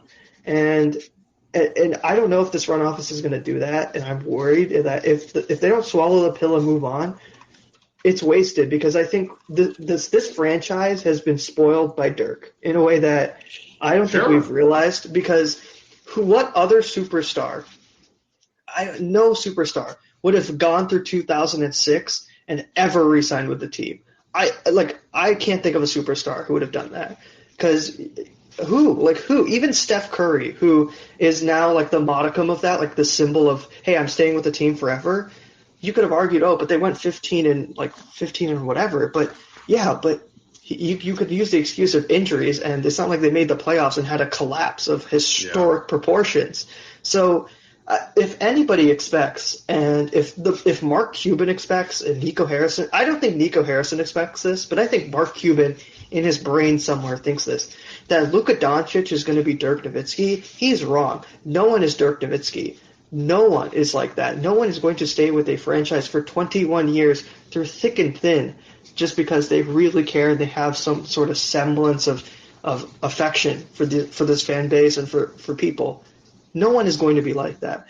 And there's so much proof of that, because unless you prove to Luka that it's not just about making moves, but making moves and then doing right by him, and then they hit, and then it works. Unless you do that and you prove that, why would anyone stay? Why? And you could even argue in that Dirk era, there was at least some semblance of continuing to improve, but I don't know. Like up until 2011. Yeah, until 2011 in many ways is the saving grace for this franchise. If 2011 doesn't happen, like, where is this franchise now? Right? And I think and even after 2011, okay, you choose not to pay the tax. Well, you should have bottomed out then. You shouldn't be trying to be a middling team. And you should have bottomed out then. That's a mistake that in many ways has accumulated up to this point. And it's just very frustrating. And you guys talked about like the Cuban thing, and it's like, I don't know what this franchise thinks it is or what it thinks it's going to do, but you can't always bank on the fact that Luka is going to save you. And you can't bank on the fact that Luka's going to be here forever, because, Kevin O'Connor did a free agency thing earlier today. And I asked him, like, where do the Mavericks go from here? It's like, I don't really have hope. And he's like, well, you have Luka. And I was like, okay, sure. But you only have Luka for so long. Like, OKC would have said, oh, we have Kevin and Russ. They only had Kevin for so long. Like, Cavs said we had LeBron. They only have LeBron for so long. You only have a player for so long, and we're seeing it now. Contracts don't. We know it.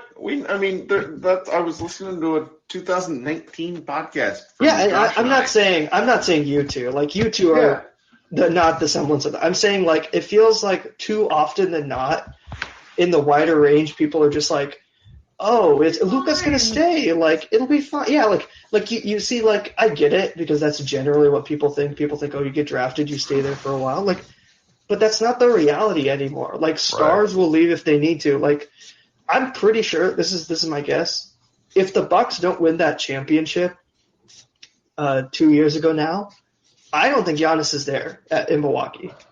I honestly think that, because that championship is that important. So even if he signed even when he signed the extension, he easily could have asked for a trade away. And I don't think the Mavericks are not there yet, but they're going to be there soon. The years will tick and the seasons will tick, and we'll see. The Mavericks have. If you go look at, Luka signed a 5-year extension, 5 years. Fifth year is a player option. And sometimes people forget that, because not every, I think Spo Tracker, one of the two big tracking services doesn't have Luka's 5th year as a player option. It's a player option. Yeah. So you assume a 4-year contract. The Mavericks quite literally have 2 seasons until the traditional player route of what are we doing comes into play. And no one likes to hear that. Everyone thinks that that's me being an asshole, and I'm just like, it's because I watch more than just the Mavericks and pay attention to the league and don't have, it's I cannot wait for whatever local media article tomorrow comes out which says something to the effect of, hey, it'll be okay. And I'm just like, sometimes I don't want to be told it's okay. I want to be told that, you know what, we need to be. There's a huge segment of fans that love that want to be told they're special and that everything is fine. I don't want that. I want to know that, what the potential outcomes could be. And so it's like, I didn't mean for this kind of show, we're an hour and a half in, but I didn't mean for this sort of show to be like doom and gloom, but it's it's just the narrow, the path to success at the moment is just way more narrow than I would have assumed for a team that made the Western Conference Finals. Yeah, I mean, and it's almost like, they always talk about like winning papers over cracks. I feel like that's what this Western Conference final appearance has done. It is papering over cracks. And instead of really evaluating the cracks and having a go at it, getting the concrete and fixing it, it's kind of like, oh no, like leave the paper there. It's fine. Like it's not going to get any larger. It won't become a pothole. And it's like, I want to have faith. I really want to have faith that Nico Harrison is like, no, F this. We're fixing this crack. We're fixing this pothole before it gets any larger. But based on what's happening right now, I'm not sure. I can't say that. I mean, that's what makes this difficult is because these two, it's like where I on the one hand, all the like in Nico we trust bullshit. I'm just like, stop trusting authority, people. What planet are we living on? Number two, but then the second thing is like, I don't want to blame those two for anything because they inherited like Mav's long time like capologist Keith Grant, who'd been with the team for 42 years, retired today. Yeah. This week. I don't want to kill anybody on the way out, but somebody made a joke in my timeline that said something to the effect of any man that wears those like weird spectacle glasses, like bifocals, it's like I don't want him running the cap. And it made me laugh so hard. And I've been thinking about it for such a long time because it's just like the Mavericks like put themselves in this own situation because when Cuban bought the team in 2000, he hired a bunch of people that were his friends that were smart and different. And then all of a sudden it's 2022. Mm-hmm. And a lot of the same people were still affiliated with the organization. And Cato even said in his article today that even though Nico's here, a lot of the same people that work in the front office and scouts know anything. Like that's they're still here. Damn shoe executive who has relationships. That doesn't mean I don't think he can't grow into the role, but it's just like, have any of you guys taken a new job you were like slightly unqualified for? Like it takes a while. I'm still doing that with my real job. Well, Krishna, I have like 10 more people and I have to go to bed. Yeah, go ahead. I just, I hope everyone gets it off their chest. It feels at least a little bit better. But good. Thanks, guys. I'm glad. Thanks for hanging out. Talk soon. Thank you. Okay, Jacob, you've been waiting. What's up, buddy? Hey, y'all. Hope y'all are doing all right. So we're great. This is fun. This is much more productive than like responding angrily to tweets, which there's a lot of like deleted tweets tonight for me. Oh yeah, I bet 2019 was very bad. It was for me too. So, well, there's not really much I can add because I think pretty much everyone's covered it all. Except, I'm not too terribly torn up about Brunson leaving. I mean, I know. To me, I think the person who I blame the most is his dad. And sure, yeah, he just kind of seems like a bit of a helicopter parent if there ever was one. I think he kind of just forced it or whatever, and Woj was being a mouthpiece for the Knicks on Twitter, and I don't know, the whole situation is just kind of weird. I mean, don't get me wrong, the front office failures, or Mark Cuban, I should say, is like. How are you gonna have a walkaway price supposedly after you said a month ago after the last game of the season that we can pay him more than anybody else? Like whether we pay him or not, we're over the cap. So just I look forward to that anyway. Spend. That spend is going to be magical. Yeah. No, it's just I hate it for the fans and I hate it for Dirk that in the past 10 years our biggest free agent was Chandler Parsons. Mm-hmm. So, yeah, I don't know. It's just anyway. Yeah, one thing you hit on with the Rick Brunson thing, I've been thinking about this. Sorry, I don't mean to bogart, but I was just thinking like. I don't know if you guys have seen people on Twitter that have kind of been trying to make the excuse that like, well, what could the Mavs have done? Like the Knicks have been like engineering this master plan for the last couple of years, and Rick Brunson has like forced the Mavs' hand, and there was nothing the Mavs could do, and the Mavs were just blind. Like it was just this master plan by Rick Brunson to get his son out of Dallas and into New York. And like the other part of my brain is like, okay, if you guys on Twitter can decode this master plan, and the front office can't trade him before he leaves for nothing, like that's also bad. Like that's not like I'm kind of scared if that's what actually happened, that my front office doesn't have the foresight to see this working in the background and not be able to move the player before they lose him for nothing. But I just want to get that off my chest. Sorry, keep going with your points. No, yeah, that's a good point. Just by looking at him on the TV, it looked like he would rather be anywhere else than watching his son play for the Mavs. But whatever. I mean, to me, it is what it is. I mean, he left for the Knicks, so what? Whatever. But with the whole JaVale McGee thing, I don't know. It's not a sexy move. I don't hate it. I don't understand the years, but the money is it's not my money, so I don't care. Yeah. It's like someone Holden in the chat said, well, maybe that's like part of a tradable contract later, and I'm just like, I hear the logic, but I'm just like, it hurts my face. Yeah, well, I mean, I guess the way I can kind of justify it is, we went from Dwight Powell to a center rotation of Christian Wood and JaVale McGee, so I mean, that's not too bad. I did see that he said that he is anticipating starting, which, I mean, hold on there. I mean, I'm anticipating getting a real job from this shit, so good luck to me and him. Yeah. Thanks so much, Jacob. Yep. All right. Let's go. Mario, you've been waiting a real long time. How you doing, Mario? Hey, Kirk. I thought I was going to have to wait a little bit. No, you're here. What's up? I got some rapid fire for you here. Let me pull out my list here. I love it when y'all make lists.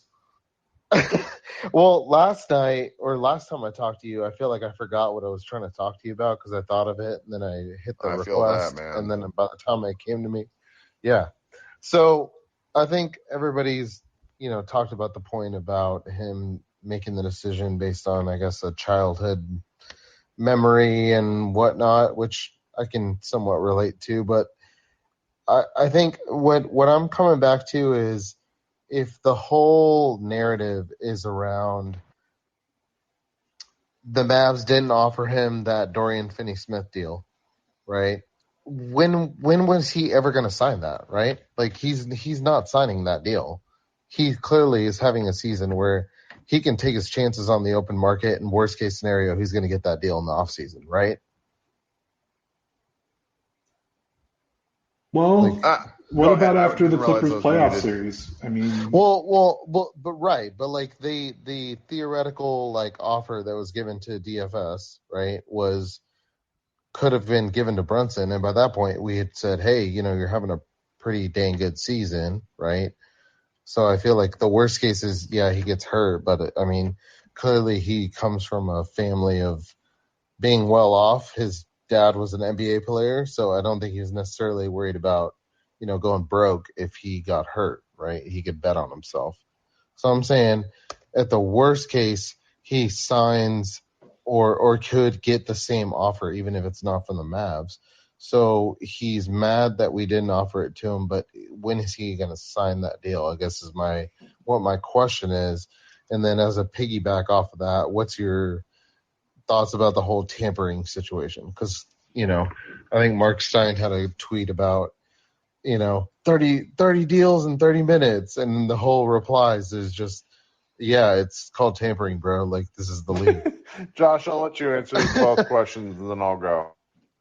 Okay. Well, when was he going to sign it? I guess the only part that makes sense logically is maybe earlier this season, and they said it was around January. He put up a pretty good November and December, and he played well. Like he was on his way to having a really good season, so I understand. But so that's maybe where, because there was still that playoff hurdle. Like I know it's hard to think about now because he had so many incredible 40 playoff moments. Utah. Like that's when it was over. Like that was when he was getting whatever he wanted. But back then it was still like, okay, he's doing really well. His next challenge is, can he now translate this to the playoffs? And I mean, I don't know if that meant his value was still not higher than maybe that extension. Like it's still possible, but yeah, I can believe that he wasn't getting a $106 million contract in January. I can maybe believe that, but like you said, then he plays really well in January and he plays really well in February, and by then, the trade deadline's over and he's like, screw it. So that's what I'm thinking. Yeah, because I mean, I don't know this, right? I'm just some guy, but like So I'm are we. assuming an NBA GM doesn't just get convinced by a series in April. Right. Like they got a body of work that they go, yeah, I'll bet my badge on this, so to speak. Yeah. Yeah, that's a good point. It's also the Knicks and the Mavs, the two teams with like the worst That's free what, agency honestly, history that's what in makes me all more time. mad is it's just the fucking Knicks, and it's Well, like, dude, like I get it, we're the Mavs, we don't sign anybody, and Mark Cuban thinks he's outsmarting the whole world, but like, goddamn, like the fucking Knicks, come on, they're yelling "fuck KP" during the national anthem, and we lose to those guys. Yeah, it hurts. I would say I tend to agree with both of your assessment about the contract. I also, as much as I don't think tampering matters in the macro sense, I do find it fascinating how many people, I had Fred Katz of The Athletic on yesterday who said that he talked to it more than, it's not like one or two, like multiple team officials from non-Mavericks teams that felt that what went on here was like, there's nod and wink It was shit, just blatant, and it was the Draymond Green, I got a technical, I dare you to kick me out of the game. It was the big middle finger. Instead of the nod and the wink, it was the, it's like what are you gonna do? They're Stab like, me? stop us. Man I dare stab. you. I dare you to stop me, Adam Silver. Please come at me. that like, I earnestly think that the Knicks get fined for something in relation to this, because it's like, great. I reviewed everything and it's like, it's a wild series of events that, like, it being in the middle of, you're like, huh? Okay, that's fine. And then you no, I sorry to cut you off, but it just like, it reminded me of like Jalen Brunson. He said, hey, I should have been a first round pick, and I wish that you would do me this solid to not make me an RFA. Right. And we stupidly did it because we said, oh, he'll be good to us later. And I mean, I don't know about the rest of the audience. I'm in a business type of job, and like that's like day to day, right? Like, it's like, sorry, like I don't really care. Like, this is about making money. So I just wish the Mavs were a little bit more clinical in that way, but here we are. I'm too deep into this shit. Yeah, my answer to your question about tampering is, when the fuck are the Mavericks going to tamper? For the love of God, can we? I mean, legit. Can we get some shit like that going on here? What's going on, man? I want to see some 501 tweets that the Mavericks have signed like 3 guys. For the love of, can I just get that once before I die? Please. I honestly, if the Mavs want to hire me, I'll be happy to fucking tamper all day long. Yeah. Well, thank Mario. Thanks, Appreciate guys. your comments. Thanks so much. Yeah. All right. Let's let Scott up. Hey, Scott, how you doing? I'm doing all right, man. This really sucks, but hey, it's a yearly tradition. See, you're getting to experience for the first time on the writing side, where it's like you make all this stuff that, like, then a week later is like kaput. Yeah, I definitely wrote a couple articles that I didn't even like send to you, that I had kind of had my Word document or whatever. But I got a couple thoughts. One, we still don't know if Jaden Hardy is actually getting any of the MLE. Stein, from my understanding, is the only one that has said that he's getting a slice of the MLE, which, if he does get that, then the max we can offer McGee is 3 years, $17.2 million. So I don't know. That's worth following. Following. Well, I mean, is it? And if a Twitter McGee doesn't account like you guys it, can follow too, if you really want to know where. Never mind. I'm tired. If McGee doesn't like it, he can just go somewhere else and probably not get as much money as we offered him. So. Amazing. So I think if we, I would like to give Hardy that, and I would like to give McGee less money. That sounds better to me. I read something early in the evening, and I could not find it, where it was like, this doesn't make sense. This is how much JaVale would make otherwise. And it was like $15 million. But I mean, I think our group of fans who are not fans of McGee, at least the signing as a whole, are like, how do we just not give this guy the veteran minimum? Who are we bidding against for JaVale McGee in 2022? I just like how we were like, yes, Nico got off that Trey Burke 3-year with a player option trash. Okay, let's give JaVale McGee a 3-year bigger deal with a player option. Is Eddie Curry available? Like, what are we doing? Can we get Lance Stevenson on a 4-year with, some more player options going on? Well, the DeAndre Drummond one's a funny one. The chat was talking about this earlier. I mean, I think he was signed for 2 for $6. Well, that's a straight up minimum deal. Like it just get announced that way because the minimum. I don't know how many years he has. A 10-year vet minimum is $2.9 million. So I think the least you could get is 6.1, 6. Right. Anyway, so yeah, he's right at that. That's what he's getting, is just the minimum. Anyway, that's another thing. The other thing is like we had 2 main assets going into this offseason, our first round pick and this taxpayer MLE, and we used both of them on the front court. JaVale is not going to play rotational minutes. I sent you the screen grab of all his playoff series that he's played. You know, he's won 3 championships, and he's also played 77 minutes in the finals total. And he's also he played like 70 minutes total in all the the conference finals that he's been to. So he doesn't play. I mean, he's going to average in the playoff. I mean, he's a regular season player. He's going to help out as far as like keeping our other players healthy and not being banged up, with all the reps in the regular season. But it just doesn't make sense that we would use both of our main. Now Wood is a more dynamic player, so he's actually probably going to help a lot. But I'm the one who wrote the article, keep Jalen Brunson at all costs, and we're not keeping him even at what seemed like fair costs, So anyway, I'm frustrated, but if we get Dragic, then I'll be able to talk myself into a top 4 seed because I'm an optimistic homer. They look good today, dude. It's not like Dragic is not an 82 game player. He's a 16 player. We gave a 3-year deal to a 34-year-old, and we wouldn't give a 5-year deal that was bigger for a 25-year-old. So anyway, just self-inflicted wounds. No, I feel that, man. Thanks so much. Talk soon, okay? See you, man. Bye. Scott's done great stuff for us this offseason. Let's go to Gordon. How you doing, guys? I'm fading like I'm sinking. So, what do you got for us? Yeah, so I didn't catch the name of the guy a couple of callers ago, but somebody already got to the Brunson take before I did. But I'm not gonna let that stop me from getting to mine.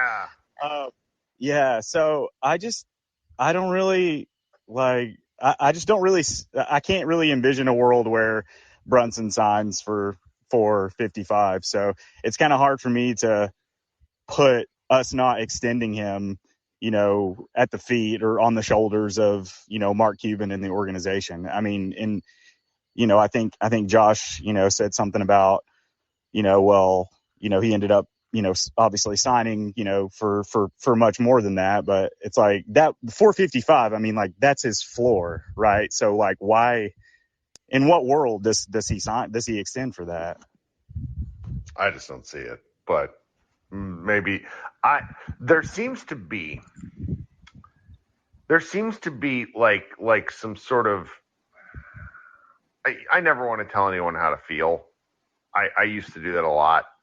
It's never good, but it seems like Brunson is very, like, from all the pieces have put together, Brunson and Rick Brunson were offended that the offer wasn't put on the table. I remember a Hoop Collective podcast where Tim McMahon said they never were putting it on the table out of respect because they thought they thought it was a disrespectful sign to offer a guy an extension who could clearly make more money.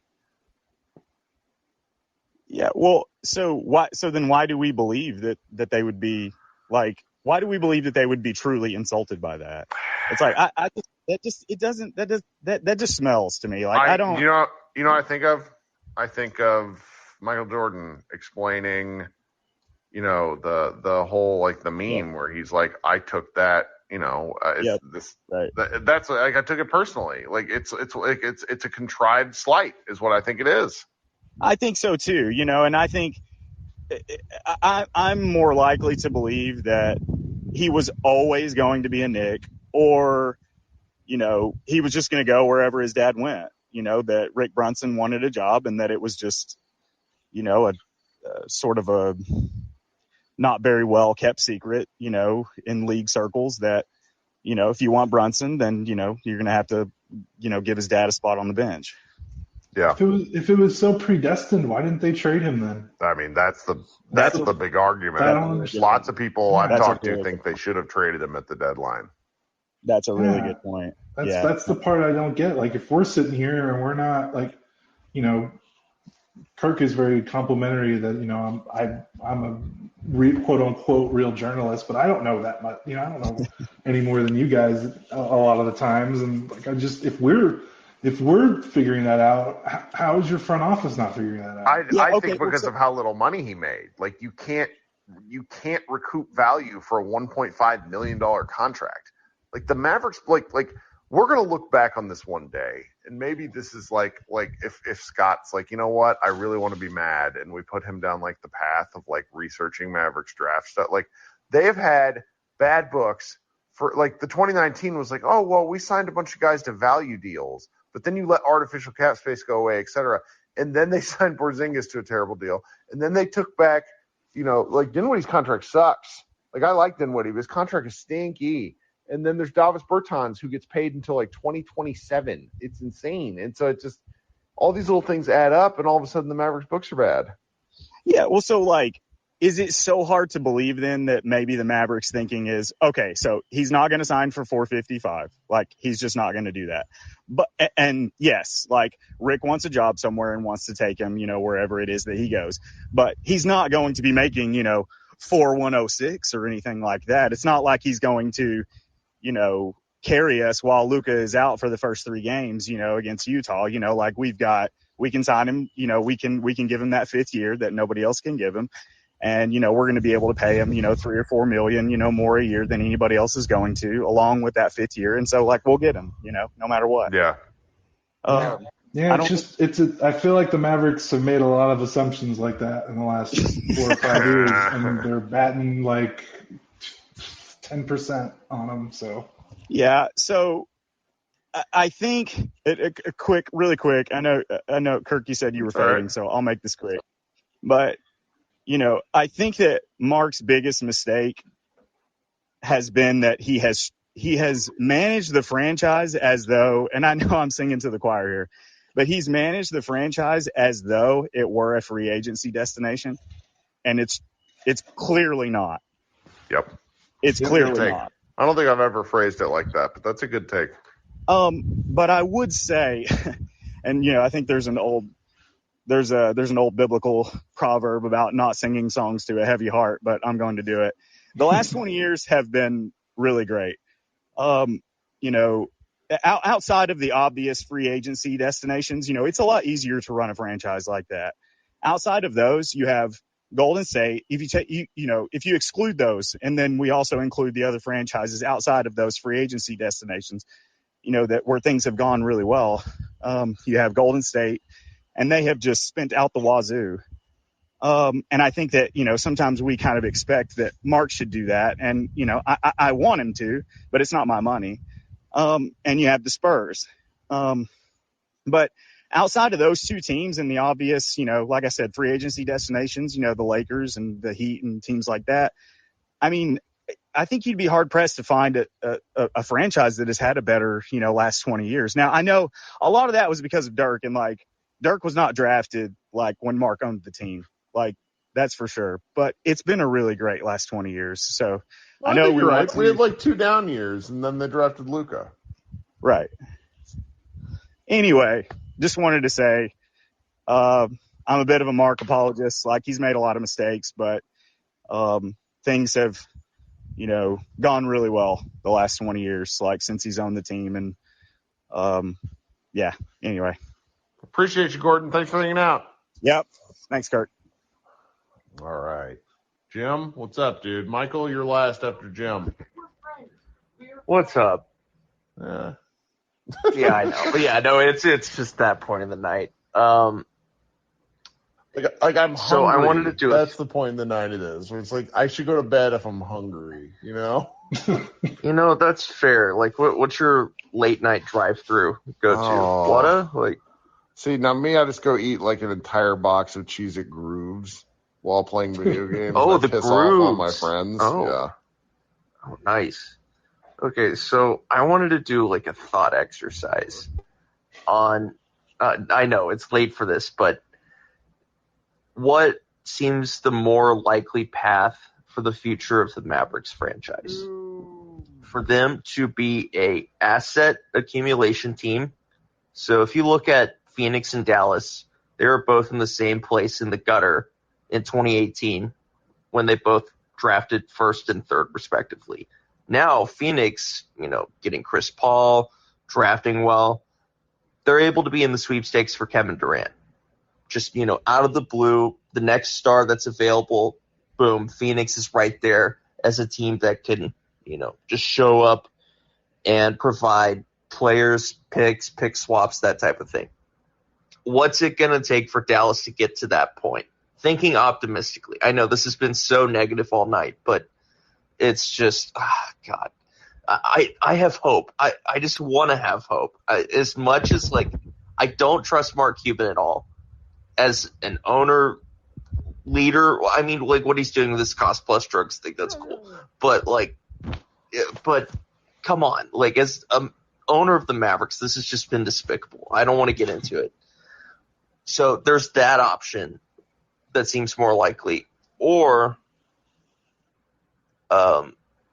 we just start drafting well and start doing the homegrown, Chris Middleton or Jamal Murray. Sure. We hope that we can have a homegrown second star for our super alpha players that are Giannis and Jokic. What's more likely? I don't think either, because Mark Cuban is a short-term guy. The 2020 draft was catastrophically bad, following a catastrophically bad 2019 free agency. It's almost felt like every decision that's made has been short-term. Yes, because it has been. It's not a feeling. Because I'm wondering, okay, you start taking the draft well, and you want to use the draft to find your second star. Are you going to find are the Mavericks going to find their second star with a 26th pick, 25th pick? I mean, it would be cool, but they already traded one to Christian Wood. They're not going to have their pick next year. I mean, then Luka's 25, and you're going to pick a guy at 25 and hope he develops, and then Luka's going to be 28, 29. That part is kind of out the door. And then you talk about the Suns, how they were in the same spot. So the big thing with the Mavs is the Mavs were only bad. They missed the playoffs 3 straight years, and before that they made the playoffs with the Zaza year, and then they made the playoffs with Luka. So they really only had 3 seasons where they could because the only way you accumulate talent to get into these trade talks or to either turn into a contender is you just continuously get lottery picks and you just stack them up and you hopefully hit enough. You have to you either get a for star a while. or you trade them. The Suns had a bunch before they drafted Ayton. They already had Booker. They traded Cam Johnson. They missed a lot too. Dragon Bender and Marquise Chris. So they had a lot of bites at the apple. The Mavericks basically had 3. And with those 3 bites, they did Dennis Smith, who didn't work, and they traded to New York for Kristaps. Luka, obviously home run, but then they get screwed in the draft lottery and they have to trade a first to get Luka, so they don't even have the first from 2019. Now they're good. Now they're never going to be in a spot where they'll ever get a lottery pick ever again because Luka is going to prevent them from being that bad unless he gets hurt. So I don't know. This is kind of defeatist sounding, but they really needed in those 3 years where they were bad and missed the playoffs, they really needed more. I mean, this is the stupidest thing I might have ever said. More than Luka. Luka's great. That's like a once in a generation kind of thing. But to miss on Dennis with the 9th overall pick and then to not have the 9th pick in the next draft, that hurt them because Luka got so good so fast. They just can't. Even if they wanted to use the draft, it's just difficult for them. And then you go to the fact that they don't seem to care and want to use it. So I don't know. I just feel lost. I'm sorry, that wasn't very optimistic. But I mean, this is what this is where we get Josh and I get maligned for this, and I don't think any of these sort of takes are really all that negative in so much as they are just like, hey, here's where we are. And some things are not anybody's fault, and some things are, like the Porzingis trade, for example. It seems like Porzingis, like now that we're far enough away, Porzingis seemed to think he was coming here to be the star. Like The number one. The number one. That's crazy. Even Luka's rookie year, it was so clear that he was like incandescent in terms of starhood, and everything Donnie Nelson is an important basketball figure. Maybe one day I'll get to meet and have a nice conversation about Donnie Nelson. Donnie Nelson was just firing from the hip, like at a certain point. I don't know. It's such a frustrating situation. Yeah, just like look at this what if. I'm not going to hold it against them, the draft lottery that forced them to trade a first rounder. That's not in their control. That's just bad, rotten luck. But imagine if in the 2017 draft, the draft before Luka, the Dennis Smith draft, imagine with the 9th pick if they took Donovan Mitchell, which there's some reporting that Rick Carlisle liked Donovan Mitchell more than he liked Smith. Imagine if they take Donovan Mitchell and they don't trade for Kristaps. So they have Donovan Mitchell and two first rounders. Like, think about how much that changes. Everything changes. And so I think that's why me and Kirk get so frustrated, because it's like, yes, it's difficult to do something, but like if you just can hit on one of these, like, just don't do this. You like, have one to have a thing. plan beyond we're special. Yeah. Like, it doesn't take much to hit and get on a roll with these things, but like it's just continuous strikeout, just stacking them on each other. And it's hard to build that way. So with all these compounding issues, and it sounds like from what I've heard all night, it's been, everybody has bad luck, right? But just how many bad decisions Donnie and Mark have made over the years. It's just led us to this point where we still haven't had free agency success. And we just let, like you said earlier, the best draft pick, Josh, in 20 years, we let him go. And we didn't take care of him. And Luka, people remember when that is this gonna too? Like, even if it's an unfair narrative, other teams and agents, like the Mavericks didn't have a good reputation for a long time, and I didn't understand that. I could understand that. I mean, could the Mavericks have tanked longer? I know that would have put them out of contention of Luka, but just to be able to get more first round picks, Oklahoma City's going to be really good at some point. I totally believe that. It's just, the team feels stuck, and also the Western Conference Finals run feels fluky because we lost our second best player. Well, Luka doesn't solve everything. It's just the team that's there. It doesn't feel like there's a sustained amount of success. I'm not optimistic. Yeah, it feels like the hope now, if you want to be, I know you tried to fish for an optimistic angle. So the best that I can think of is just, if you look at what Nico Harrison has done in the last 18 months in terms of just being proactive in terms of trades. Now, how this rest of this offseason plays out, I might feel a little bit differently, but I mean, he's been on the job for about 12, 13 months now, and he traded Kristaps. He traded for Wood.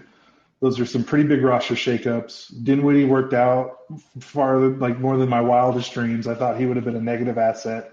And even with his herky-jerky playoff run, I mean, he's still significantly better than I think a lot of us could have hoped for when he came from Washington. So there's at least the sense that he isn't attached to these guys as much as maybe the previous regime was, and he's more willing to trade these guys and to make some moves and to mix things up. I.e. Dwight Powell. Yeah, that's what I'm hoping. I mean, God, if he's gone and we get a Colin Sexton in return, I know the draft pick number. I know, but adding THJ to that trade, I know, but it would make up some for losing Brunson. I don't know. It's just Yeah. I don't feel good about the offseason so far. Obviously, I feel like most people do. Yeah, it's like they're trying to build a contender with one arm tied behind their back with the way these moves are going for them. It's just like you can maybe do it.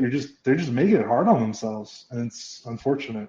Thanks so much, Jim. Before I go, I want to hear from each one of y'all what you guys predict is going to happen. Like the absolute number one thing you most expect to happen for the rest of the offseason. Mavs wise. Oh boy.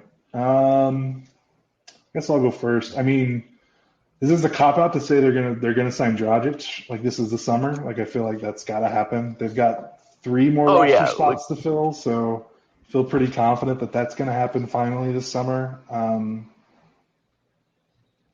I'm waiting for our friend There's a Dalton guy to in put the out chat. Oh, go ahead. There's a guy in the chat that's like saying some nasty stuff. Yeah, I just blocked it. Cool. Okay, I just wanted to put that. Sorry for interrupting, Josh. No, I was just saying. I'm waiting for our good buddy Dalton to put out the. Why hasn't Zach LaVine signed his contract with the Chicago Bulls yet? Like, if we want to end on a banger positive note, come on. I'll send him a text. He's probably awake.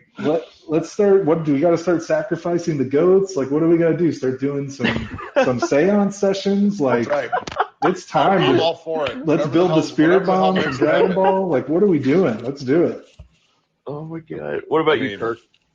Other than our man Goran Dragic, I'm sure we're going to get told by media that's bigger than us and has wider range of outcomes, and meaning kind of legacy media will tell us about how this is fine actually, and there was nothing the Mavericks could do. And part of me doesn't hate that take, but I also just for once in someone's fucking life, that's why it was so amazing to hear Mark Stein go, they messed up, because I just don't remember that. It never happens. There's always a bigger picture reason. So. Yeah. Good journalism. No, it's all tough. right. It's sports. Thanks for hanging out, buddy. Yeah, thank you so much, Kirk. And Josh, thank you. Sure thing, man. All right, let's see here. If Mike's still hanging out, I hope I didn't just ban him from the room. I didn't mean to. Michael, what's up, friend? Michael, you still there? Or you fall asleep? Mike, Mr. Way might have fallen asleep. We'll see. That happens, though. All right. This has been fun. Very, very sorry that it's been a weird night.